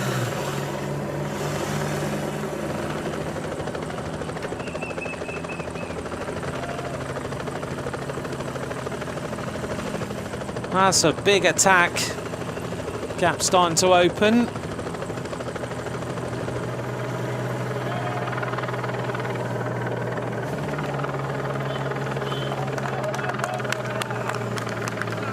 So Galamolina trying to open up this advantage.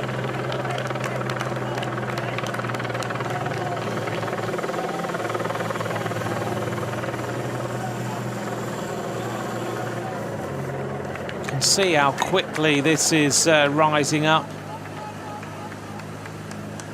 The Dutch rider starting to suffer. Eva Jonkers leaving a gap. A few seconds advantage now for this front rider.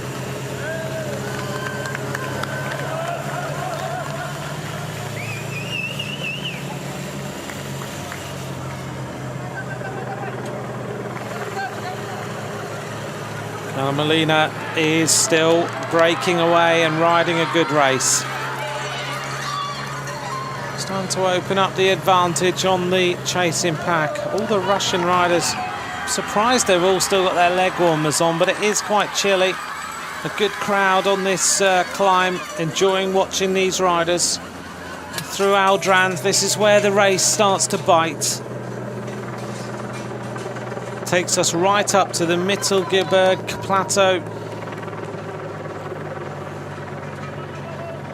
She's riding well. Really strong performance on this climb, just clicking her way through the gears when she needs to. Her advantage a few seconds. The next point on this climb is Lens. Takes us to 867 metres above sea level.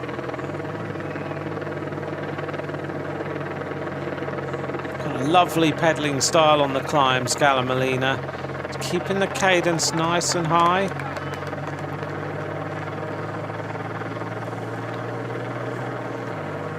So we've lost now 5 or 6 riders from this chasing group.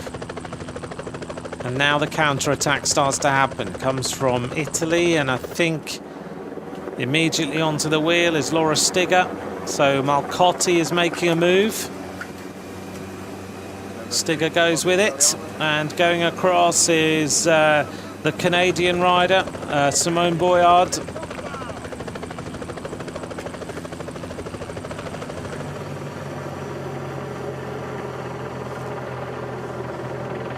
And the race is going to come back together again. Boyard riding a great race here for Canada. Really stretched on this section of this mountain.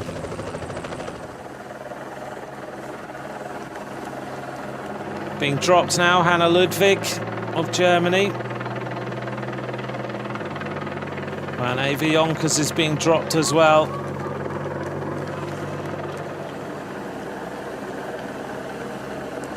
These two riders trying to fight their way back.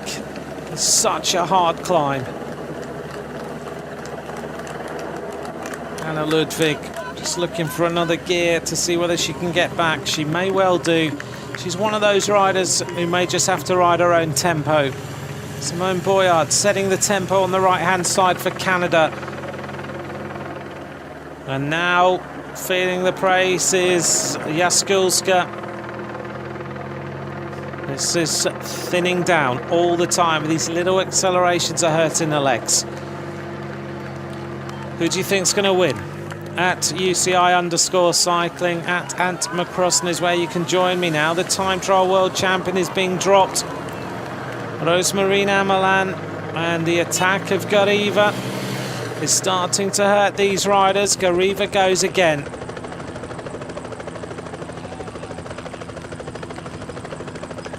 These little accelerations putting riders into all sorts of difficulty.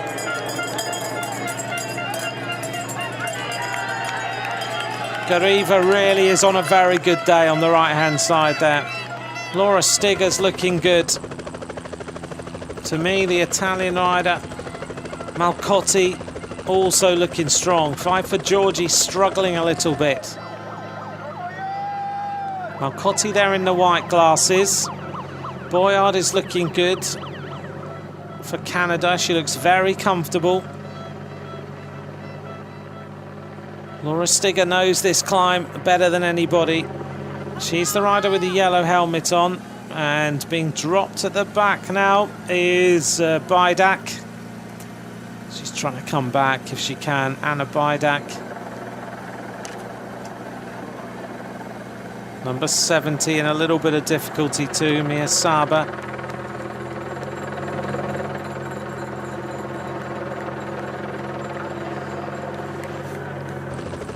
It's one of those days where you just have to put yourself through it.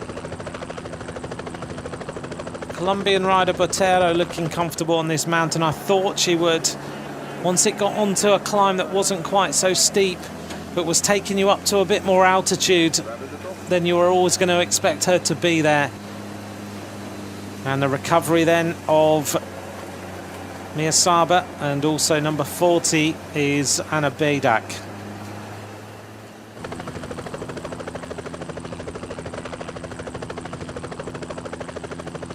Still a lot of climbing to go. It's the little town of Lens, which we are heading up to now.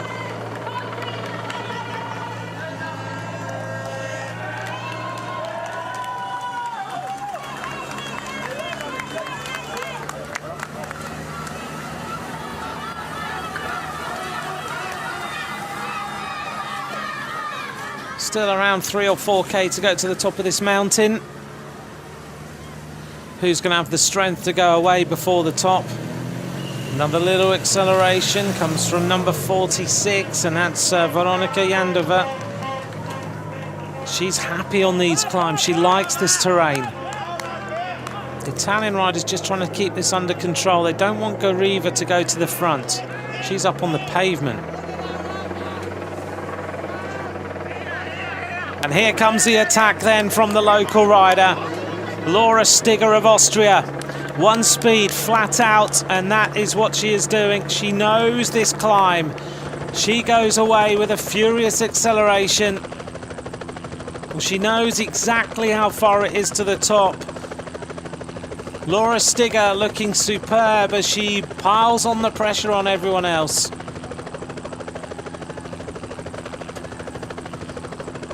She started racing against the local boys. Crashed really hard in her first ever race, but it never stopped her finishing. Now she's the junior cross-country world champion. Now she's putting riders into difficulty. Galamolina is dropped. So is Bidak. Laura Stigger is breaking this race up. Coming up to her is Malcotti. Barbara Malcotti and Stigger now at the front of this World Championship. Simone Boyard trying to come across for Canada. Great race this has been. Action all the time. They really haven't held back. So at the front of the race now, it looks like we're going to have a group of 3. And the 3 riders we constantly see in the main moves, and they have to get rid of the Russian because she's so strong today, Goriva. She seems happy to attack, but there needs to be a concerted effort by 3 or 4 riders, and that's what's happening now. Barbara Malcotti, Laura Stigger in the red with a yellow helmet, and behind her is Simone Boyard. Trying to come back is Goriva. 15 kilometres to go in this Junior Women's World Championship. It has been a stunning race so far. Sometimes junior racing is just one pack because of the restricted gears, but not today. We are seeing a proper road races. 3 riders go for the medals. It's in their interest now. 3 different countries, 3 riders, gold, silver, bronze if they ride together.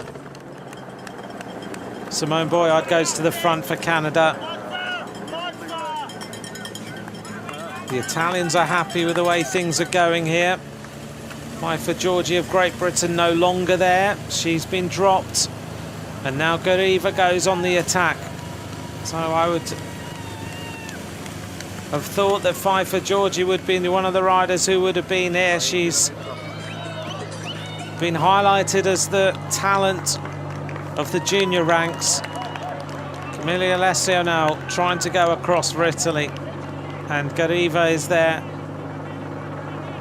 This race really has started to break up.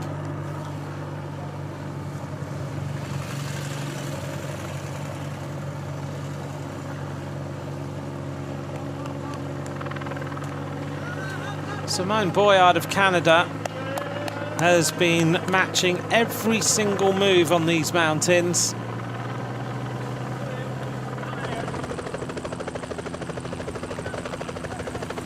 She's starting to set a tempo that's growing the advantage to 15 seconds. Now she's putting into difficulty the previous good climber, Yandova.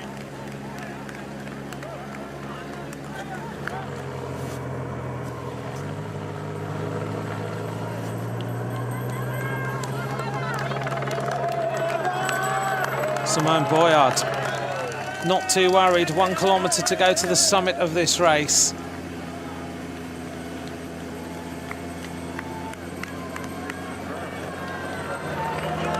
And now a big attack.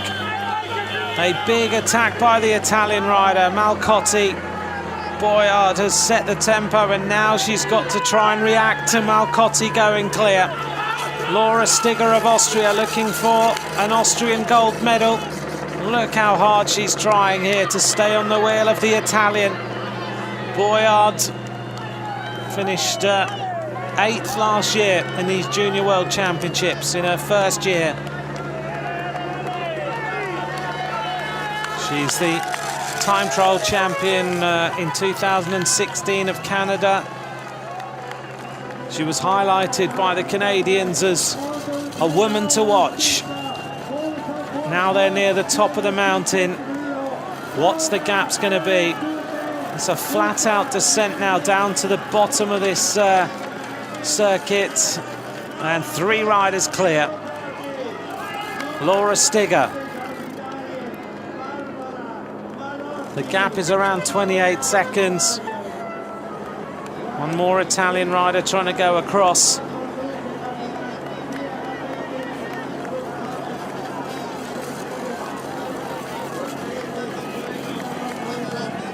Little group of 5 going across.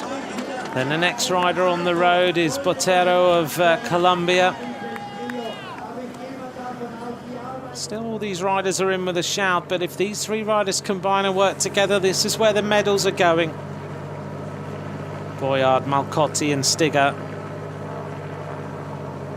What a dream it would be for Laura Stigger. This is the next chasing group over the top of the mountain.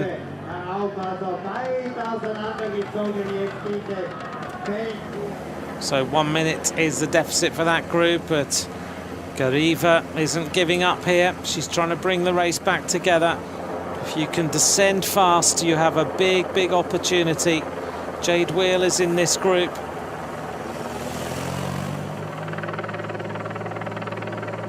But Simone Boyard on the front of the race in the pink shoes. Behind her, Laura Stigger. Malcotti, who made that big attack at the front to try and grow the advantage a little bit more. They need to keep changing, keep working together.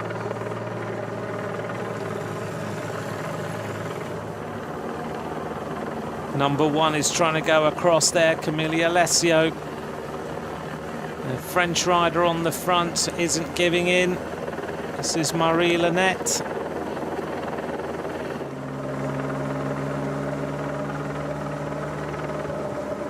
Alessio won't chase too much now because her teammate is up the road. But now we go on to the really fast part of the descent.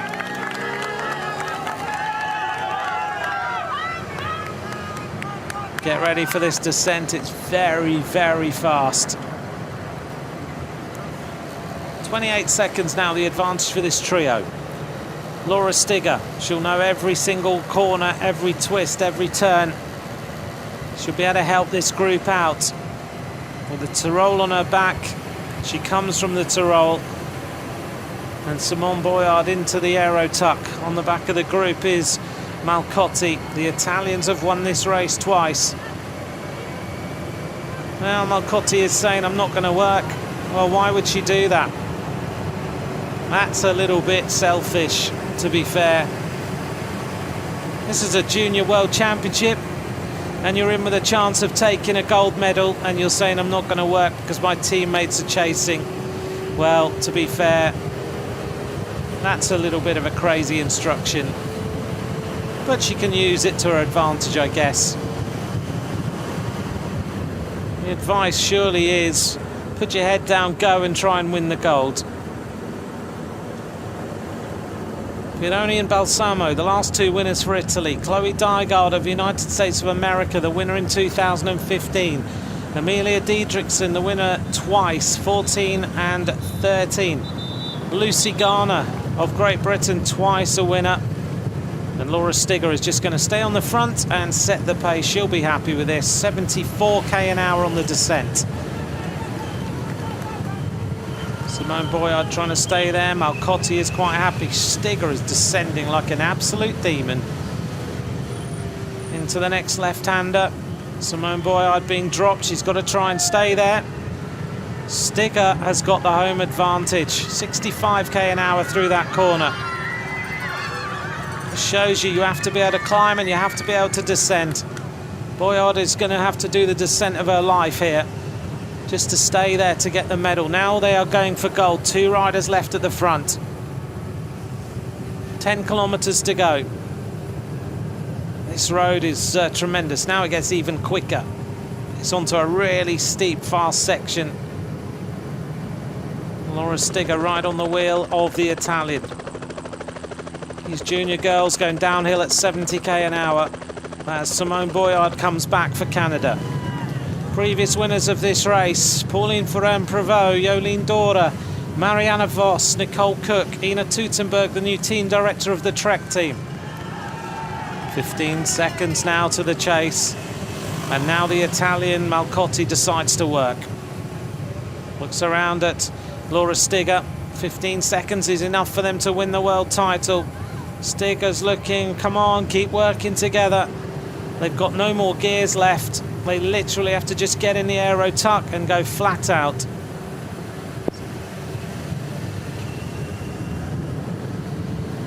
Stigger goes on to the next part of the descent. Boyard hanging back again.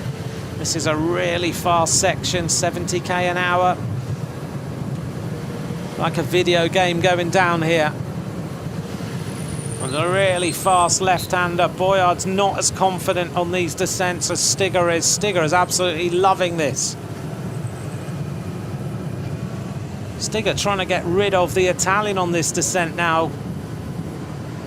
65k an hour through that corner. And these are junior riders. What are the pros going to be doing? Laura Stigger now hitting 75k an hour on the front. What a dream it would be for this young Austrian rider. She dominates the Junior World Series on the mountain bike. Simone Boyard just trying to stay there. Once you hit the bottom, it's flat, then you go through, there's a little climb. And if you know it, it's a perfect launch pad for a huge attack to win the world title. Thomas Rohriger has designed such a good course for this World Championship. There's so much to think about.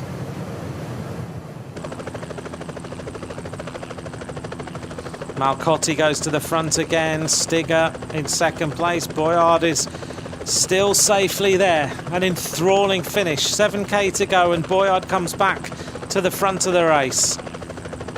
Well done to Simone Boyard of Canada. She is back in the group, and actually we're nearly at the base of the descent, so she'll be comfortable through this next corner.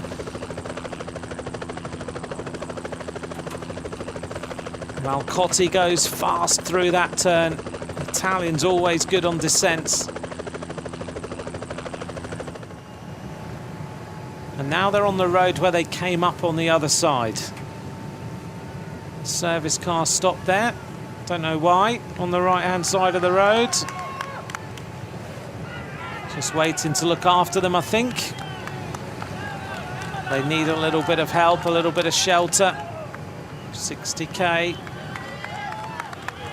And Simone Boyard is still putting Canada in with a chance of a medal here. So now they're going to go through little narrow sections back into Innsbruck, in across the cobbled section, up over the little climb, and back into the finish line. If it comes to a sprint, look at this. 2 Italians now chasing. Number 1, Alessio. Number 2, Gazzini.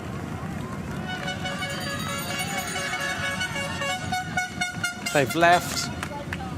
Lynette behind. I think there's a rider just in front, just behind this group.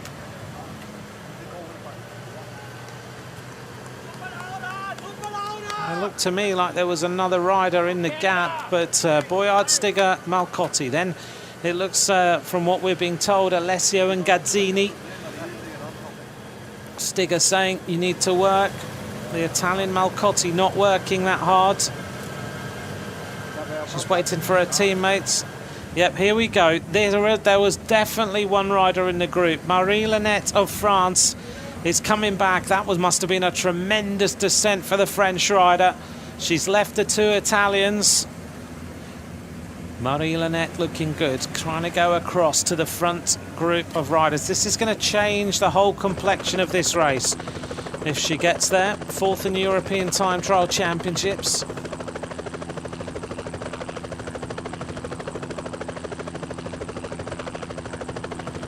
Luke Tag, thanks for your message. Why do we have restricted gears for juniors? It's always been about the development of pedaling style and action, so you don't give them all of the gears, so they don't develop muscles and bones and everything in the wrong way by just pushing massive gears. It's always been about trying to develop pedaling pace and cadence and style. Malcotti doing a lot of chatting, but Stigger saying to her, don't bother chatting, just get on with doing some work. Marie Lynette is about to join them. 8 seconds to the chaser.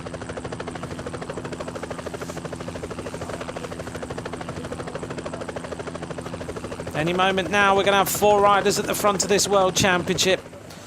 And they're going to make their way into Innsbruck. Beautiful part now as we go past the the Triumphal Arch here in Innsbruck. Built in 1765 to mark the marriage of Leopold II to Maria Ludovica from Spain. Now we're into this little section. Marie Lynette has made it. 4 riders now at the front of this race. One rider's going to be disappointed here. Now they head their way along the Maria Theresienstrasse.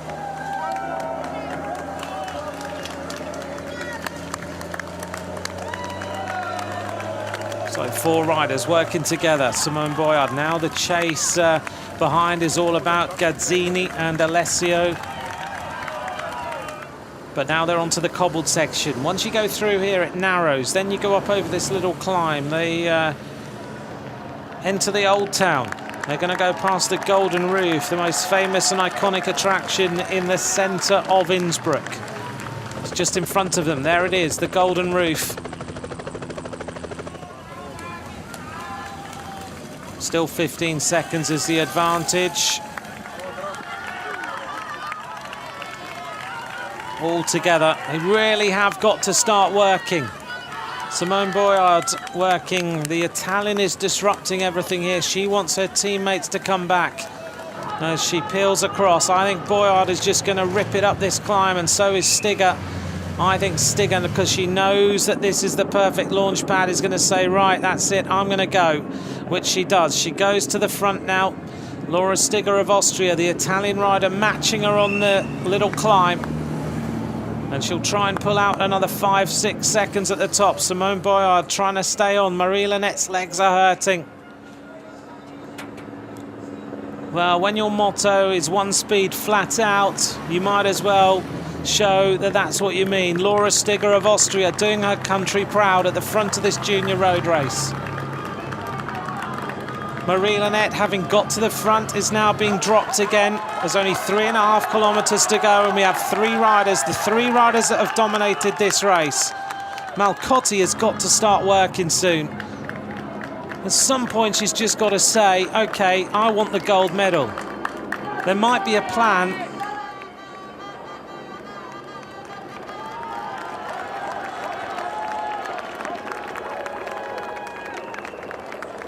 So Alessio's been dropped. Gazzini is the rider trying to go across now with Marie-Linette. And Linette trying to come back to the front of the race. So still Boyard, Stigger and Malcotti. They have been the riders who have been the strongest in this race. The Russian rider was very strong, Gariva, but she just did far too much work today. Canada looking for the gold medal here. Marie-Linette has recovered yet again. It's been a long time since we saw a French champion. The last one was Pauline Foran-Provost in 2010. Who's going to win? Let me know. At UCI_cycling, at Ant McCrossan. Marie-Linette is there. Linette is fourth in the European Time Trial Championship. She's a really good rider. The Italian still playing the game. Laura Stigger looking for a gold medal for Austria. She's used her local knowledge to superb effect to put herself in the front group. There's never been an Austrian winner of the World Junior Road Race. It's coming to its conclusion. 2.5 kilometres to go. Malcotti says to the riders, do some work. Well, they've all been telling her to do work all day.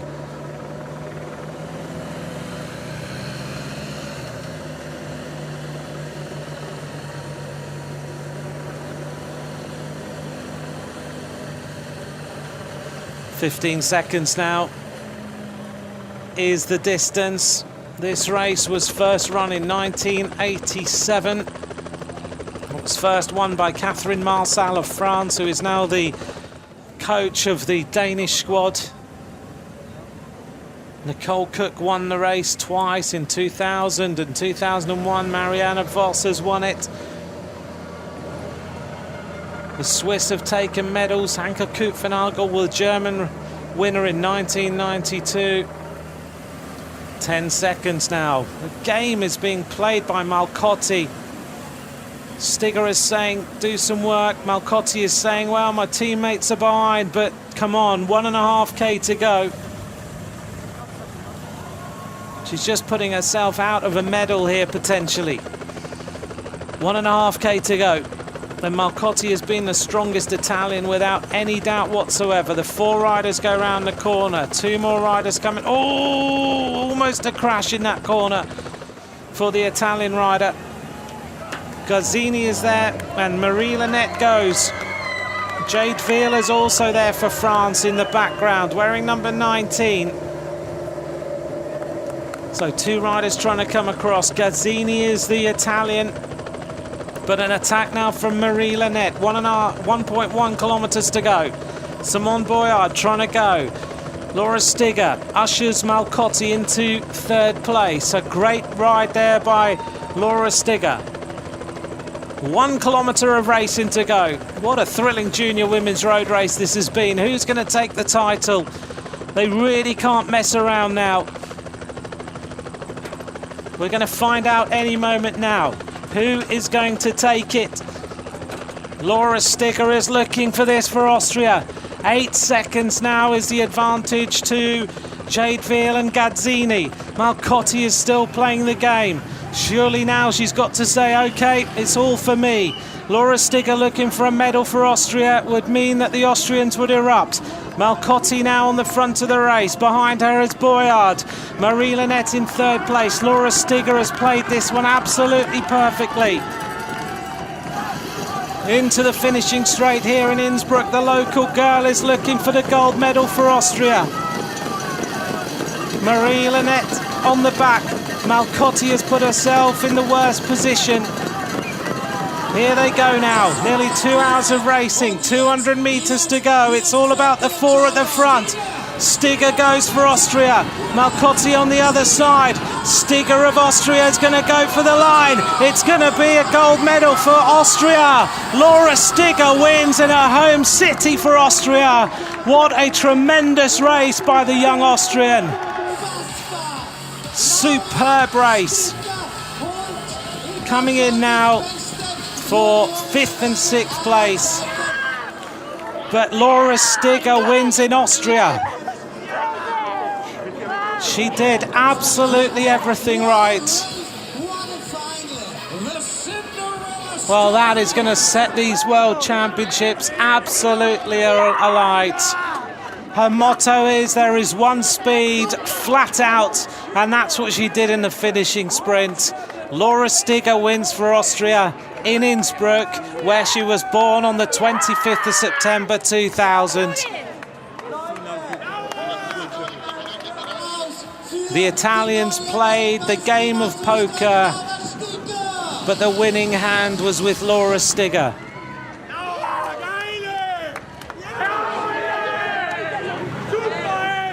Superb, superb racing.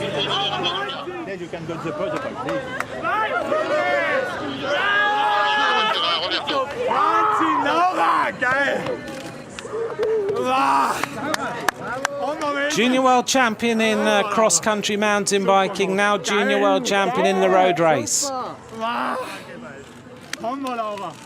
Okay, so we got the podium. Okay.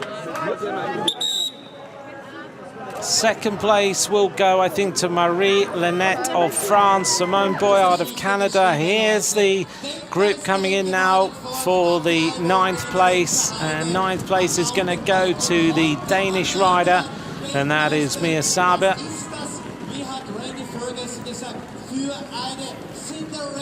Superb, superb bike race.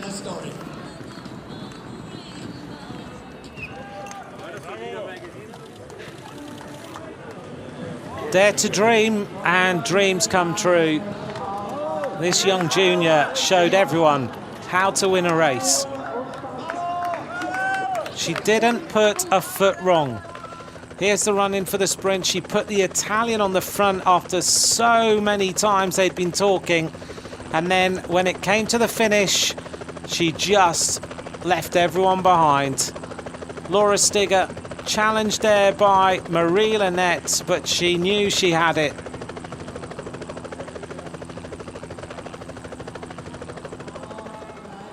She comes from Innsbruck. She's going to get given the freedom of the city at such a young age. What a superb picture for an Austrian World Championships.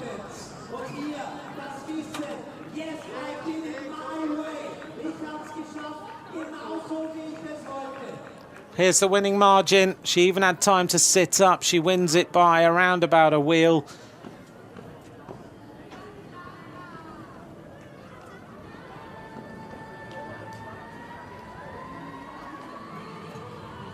Well, all the big nations were here to try and win this race. Everyone was talking about the Italians, they were talking about the British riders and the French, but it's a young Austrian who takes the win.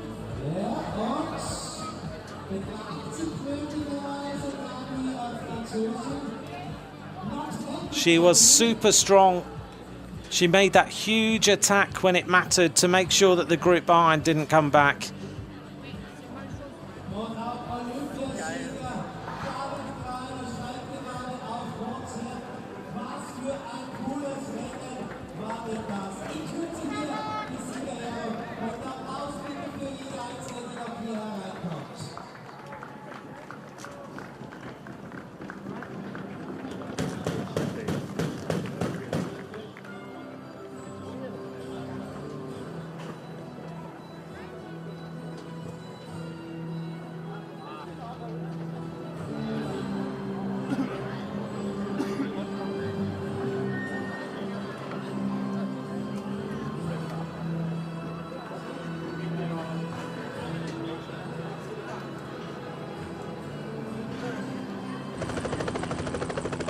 So we wait to hear from the young winner.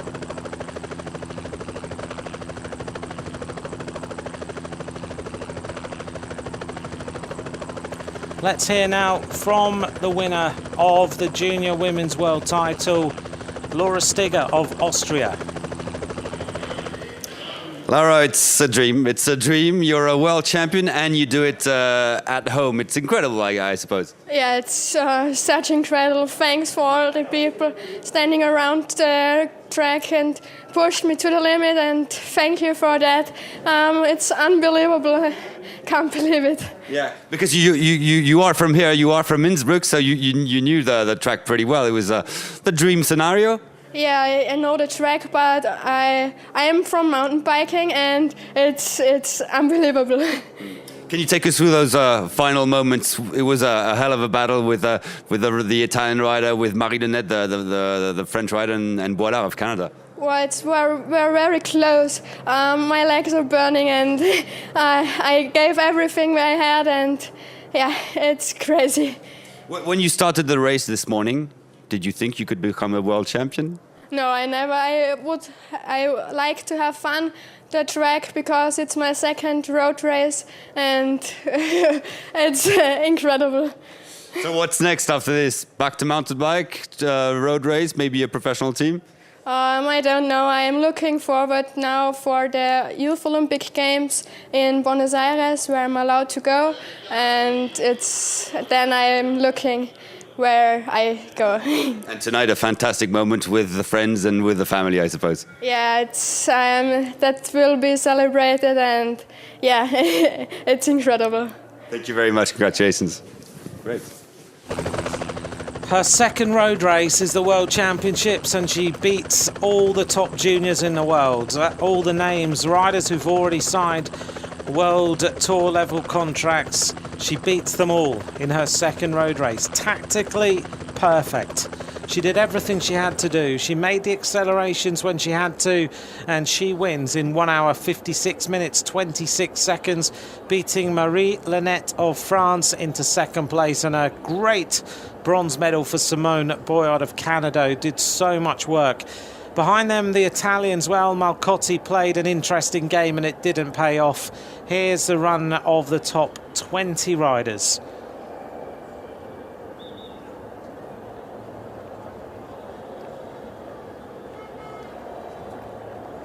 Still counting through the top 30.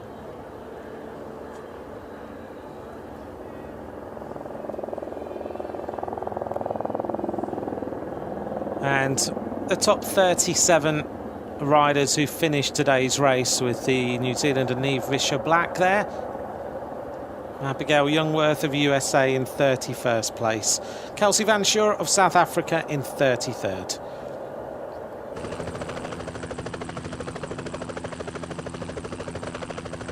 Well, considering her thoughts on that race, let's take a look at the highlights.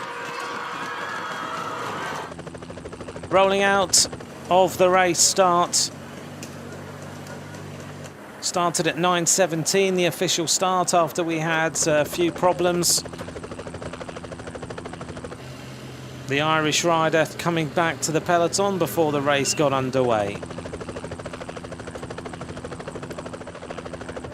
There were a few attacks, in particular Pashenko of Kazakhstan, the junior national time trial champion. There was also a few crashes along the way. Luckily no one hurt very badly, just a few scrapes here or there. Pashenko pushed on the roads towards the first climb.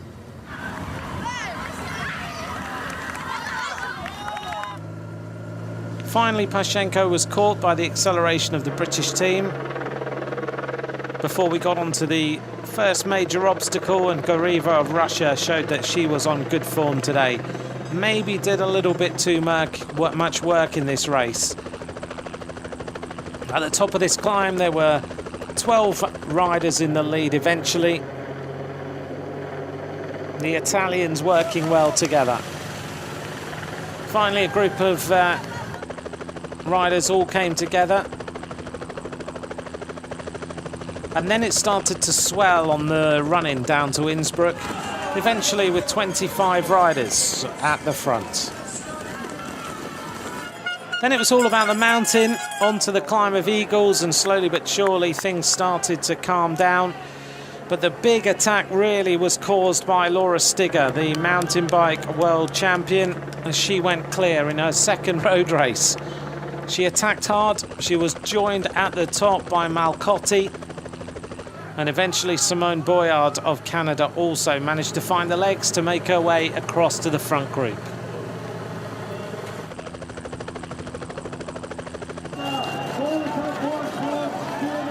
As they made their way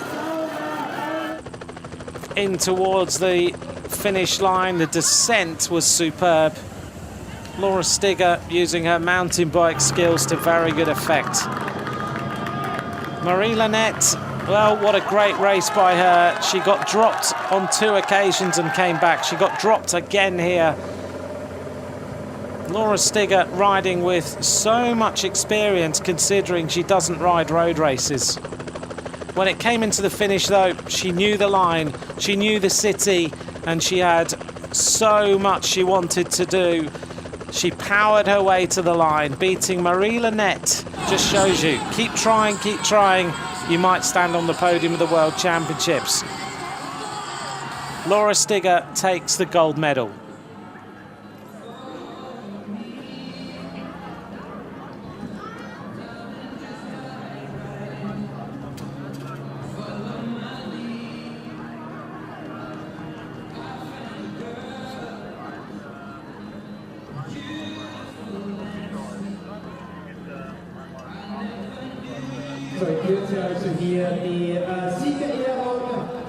The Austrians are celebrating. There's going to be a party here in Innsbruck tonight.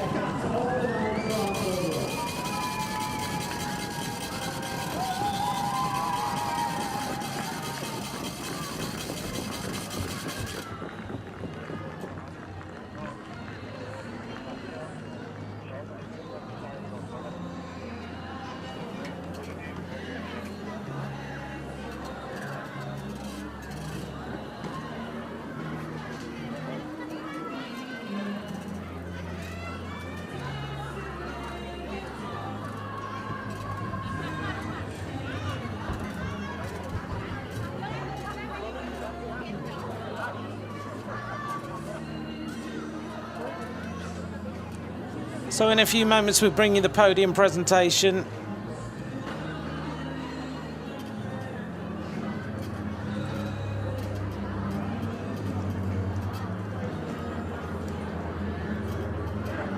Well done, Simone Boyard. A great race and a very well-deserved bronze medal. She's making her way to the podium. A job well done.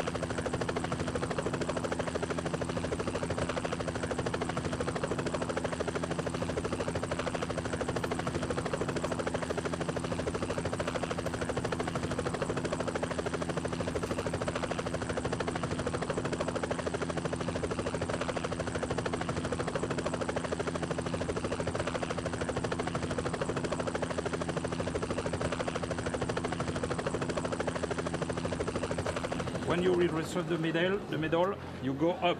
So they're just getting their briefing here for these World Championships.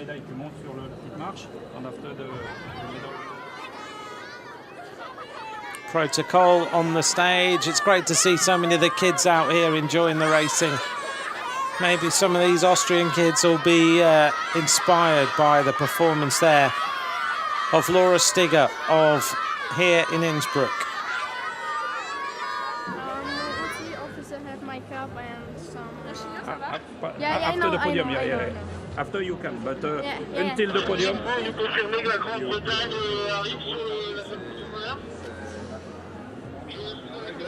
Thank you. Yeah, I know you heard things.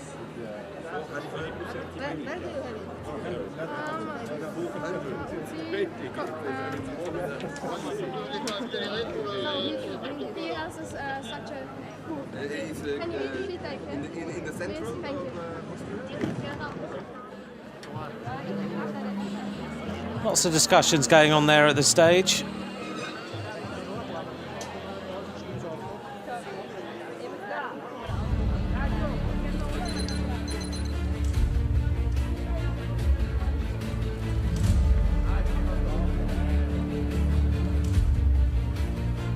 The podium presentation about to get underway.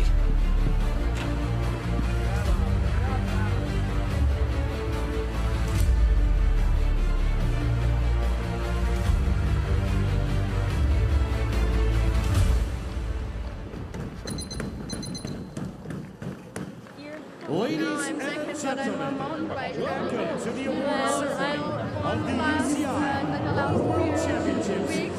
The World Champion in mountain biking, and then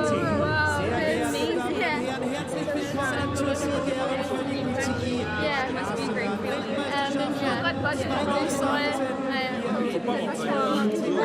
And je me voyais dans les quatre, je me dis ah non, là j'ai pas le droit. Some friendships made behind the podium. Simone Boyard asking her, where do you come from? And she says, well, I'm a mountain biker. I've won the World Championships as a mountain biker, and I can't believe I've just won the road. Of course, so many of these youngsters race against each other, and they won't have seen Laura Stigger before. So many of the riders ride the Nations Cup across the world. This young rider doesn't really do that. She rides big, thick tyres. Award ceremony of the UCI Road World Championships, Women's Junior Road Race. UCI Straßenrad-Weltmeisterschaft Innsbruck, Tirol 2018. Siegerehrung für das Straßenrennen der Juniorinnen. The medals and jersey will be presented by Mr. Amarjit Singh Gill, Management Committee Member of the UCI. Die Medaillen und das Weltmeistertrikot werden überreicht vom UCI Verwaltungsausschuss Mitglied Amarit Singh Gildarshan Singh. In third place and winner of the bronze medal, representing Canada. An der dritten Stelle und damit Gewinnerin der Bronzemedaille aus Kanada, Simone Boyard. Simone Boyard takes the bronze medal. Canadian women's cycling getting better and better. Motivated and inspired by Leah Kirschman, Caroline Canuel and others. She rode a superb race. In second place and winner of the silver medal, representing France. Auf Rang Nummer 2 und Gewinnerin der Silbermedaille aus Frankreich, Marie Lenette. Marie Lenette takes the silver medal. Just shows you she got dropped twice. She came back. She eventually ends up on the podium.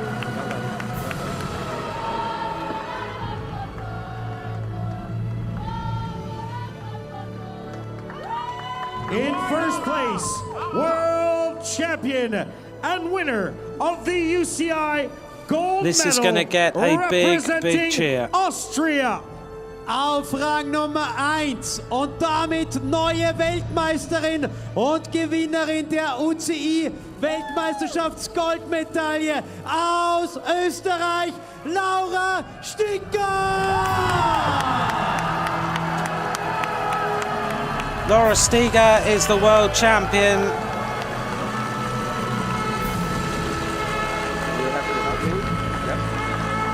What a special moment in our home city.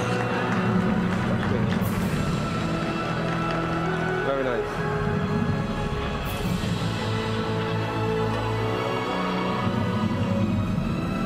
Well done.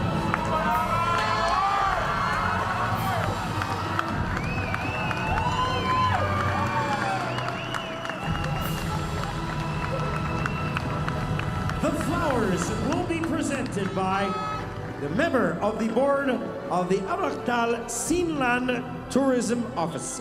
Die Blumen werden überreicht von Reinhard Hacker will Hacker present vom the Tourismusbund awards. Albachtal Seenland. Board member of the Alfbachtal Seenland Tourism Association, where the race started. A proud moment, I'm sure, to present the awards to the winner of the race, being from this local area.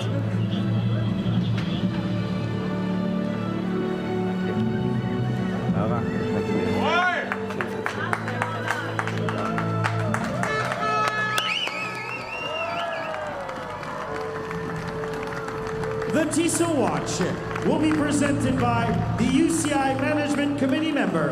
And the final gifts will be presented before the national anthem. Verwaltungsausschusses. Mr. Amarjit Singh Gill.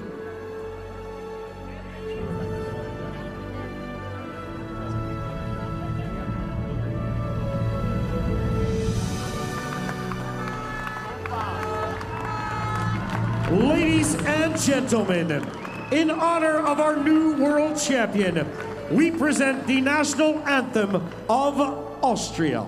Sehr geehrte Damen und Herren, zu And now the Ehren national der anthem. neuen Juniorinnen-Weltmeisterin Laura Sticker hören wir nun die Nationalhymne von Österreich.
Laura Stiger becomes the first Austrian to win the Junior Women's Road Race Championship.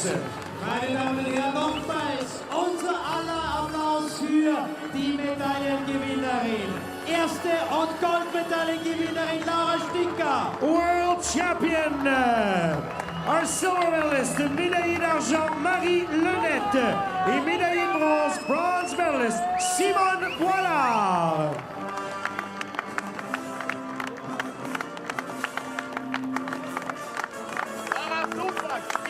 Well, the local crowd have enjoyed that. That will make even more people come out and watch this racing in the next few days. I think that's the best junior race I've ever watched. That was absolutely superb. Let's see if the boys can match it this afternoon. 2:40 is when they start.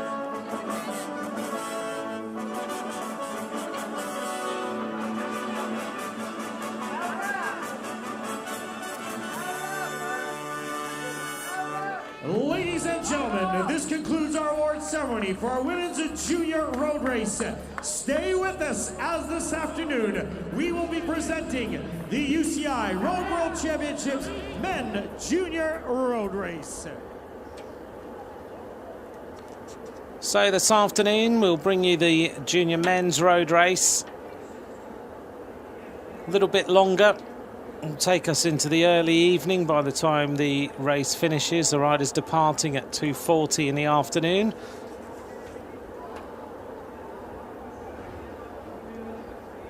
Nationencup. Und genau dieses Bild geht durch die Geschichte. So the photo's being taken. She's going to be pretty busy for the next couple of hours, I'm sure. All the local press are going to want to talk to this rider. Job done as far as this is concerned. Second road race, there's Thomas Roriger. I bet he can't believe it. He's there on the left-hand side. He designed the course. And Olivia's just going to let her sign the jersey. Just look up at the camera and smile, Laura, when you sign. Big smile, go on, big smile. And again at me, big smile at me. Now, Rupert. Concentrating on signing her name.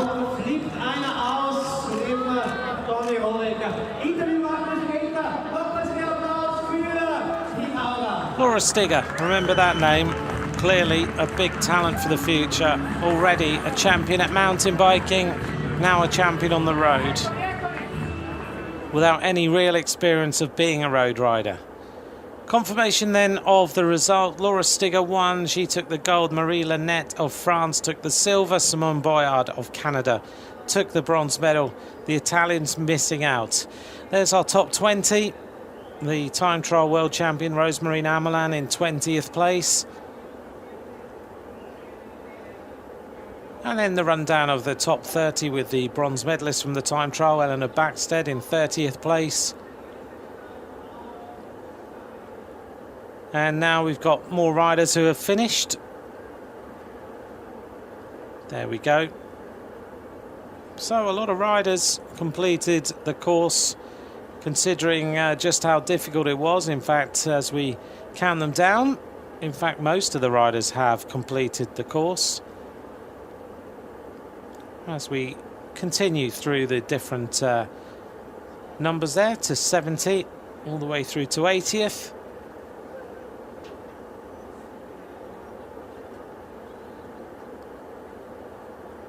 "17 minutes down, but you've still completed the World Championships, and considering the severity of the mountain climb, 93 riders finished out of the 102 that took to the race start.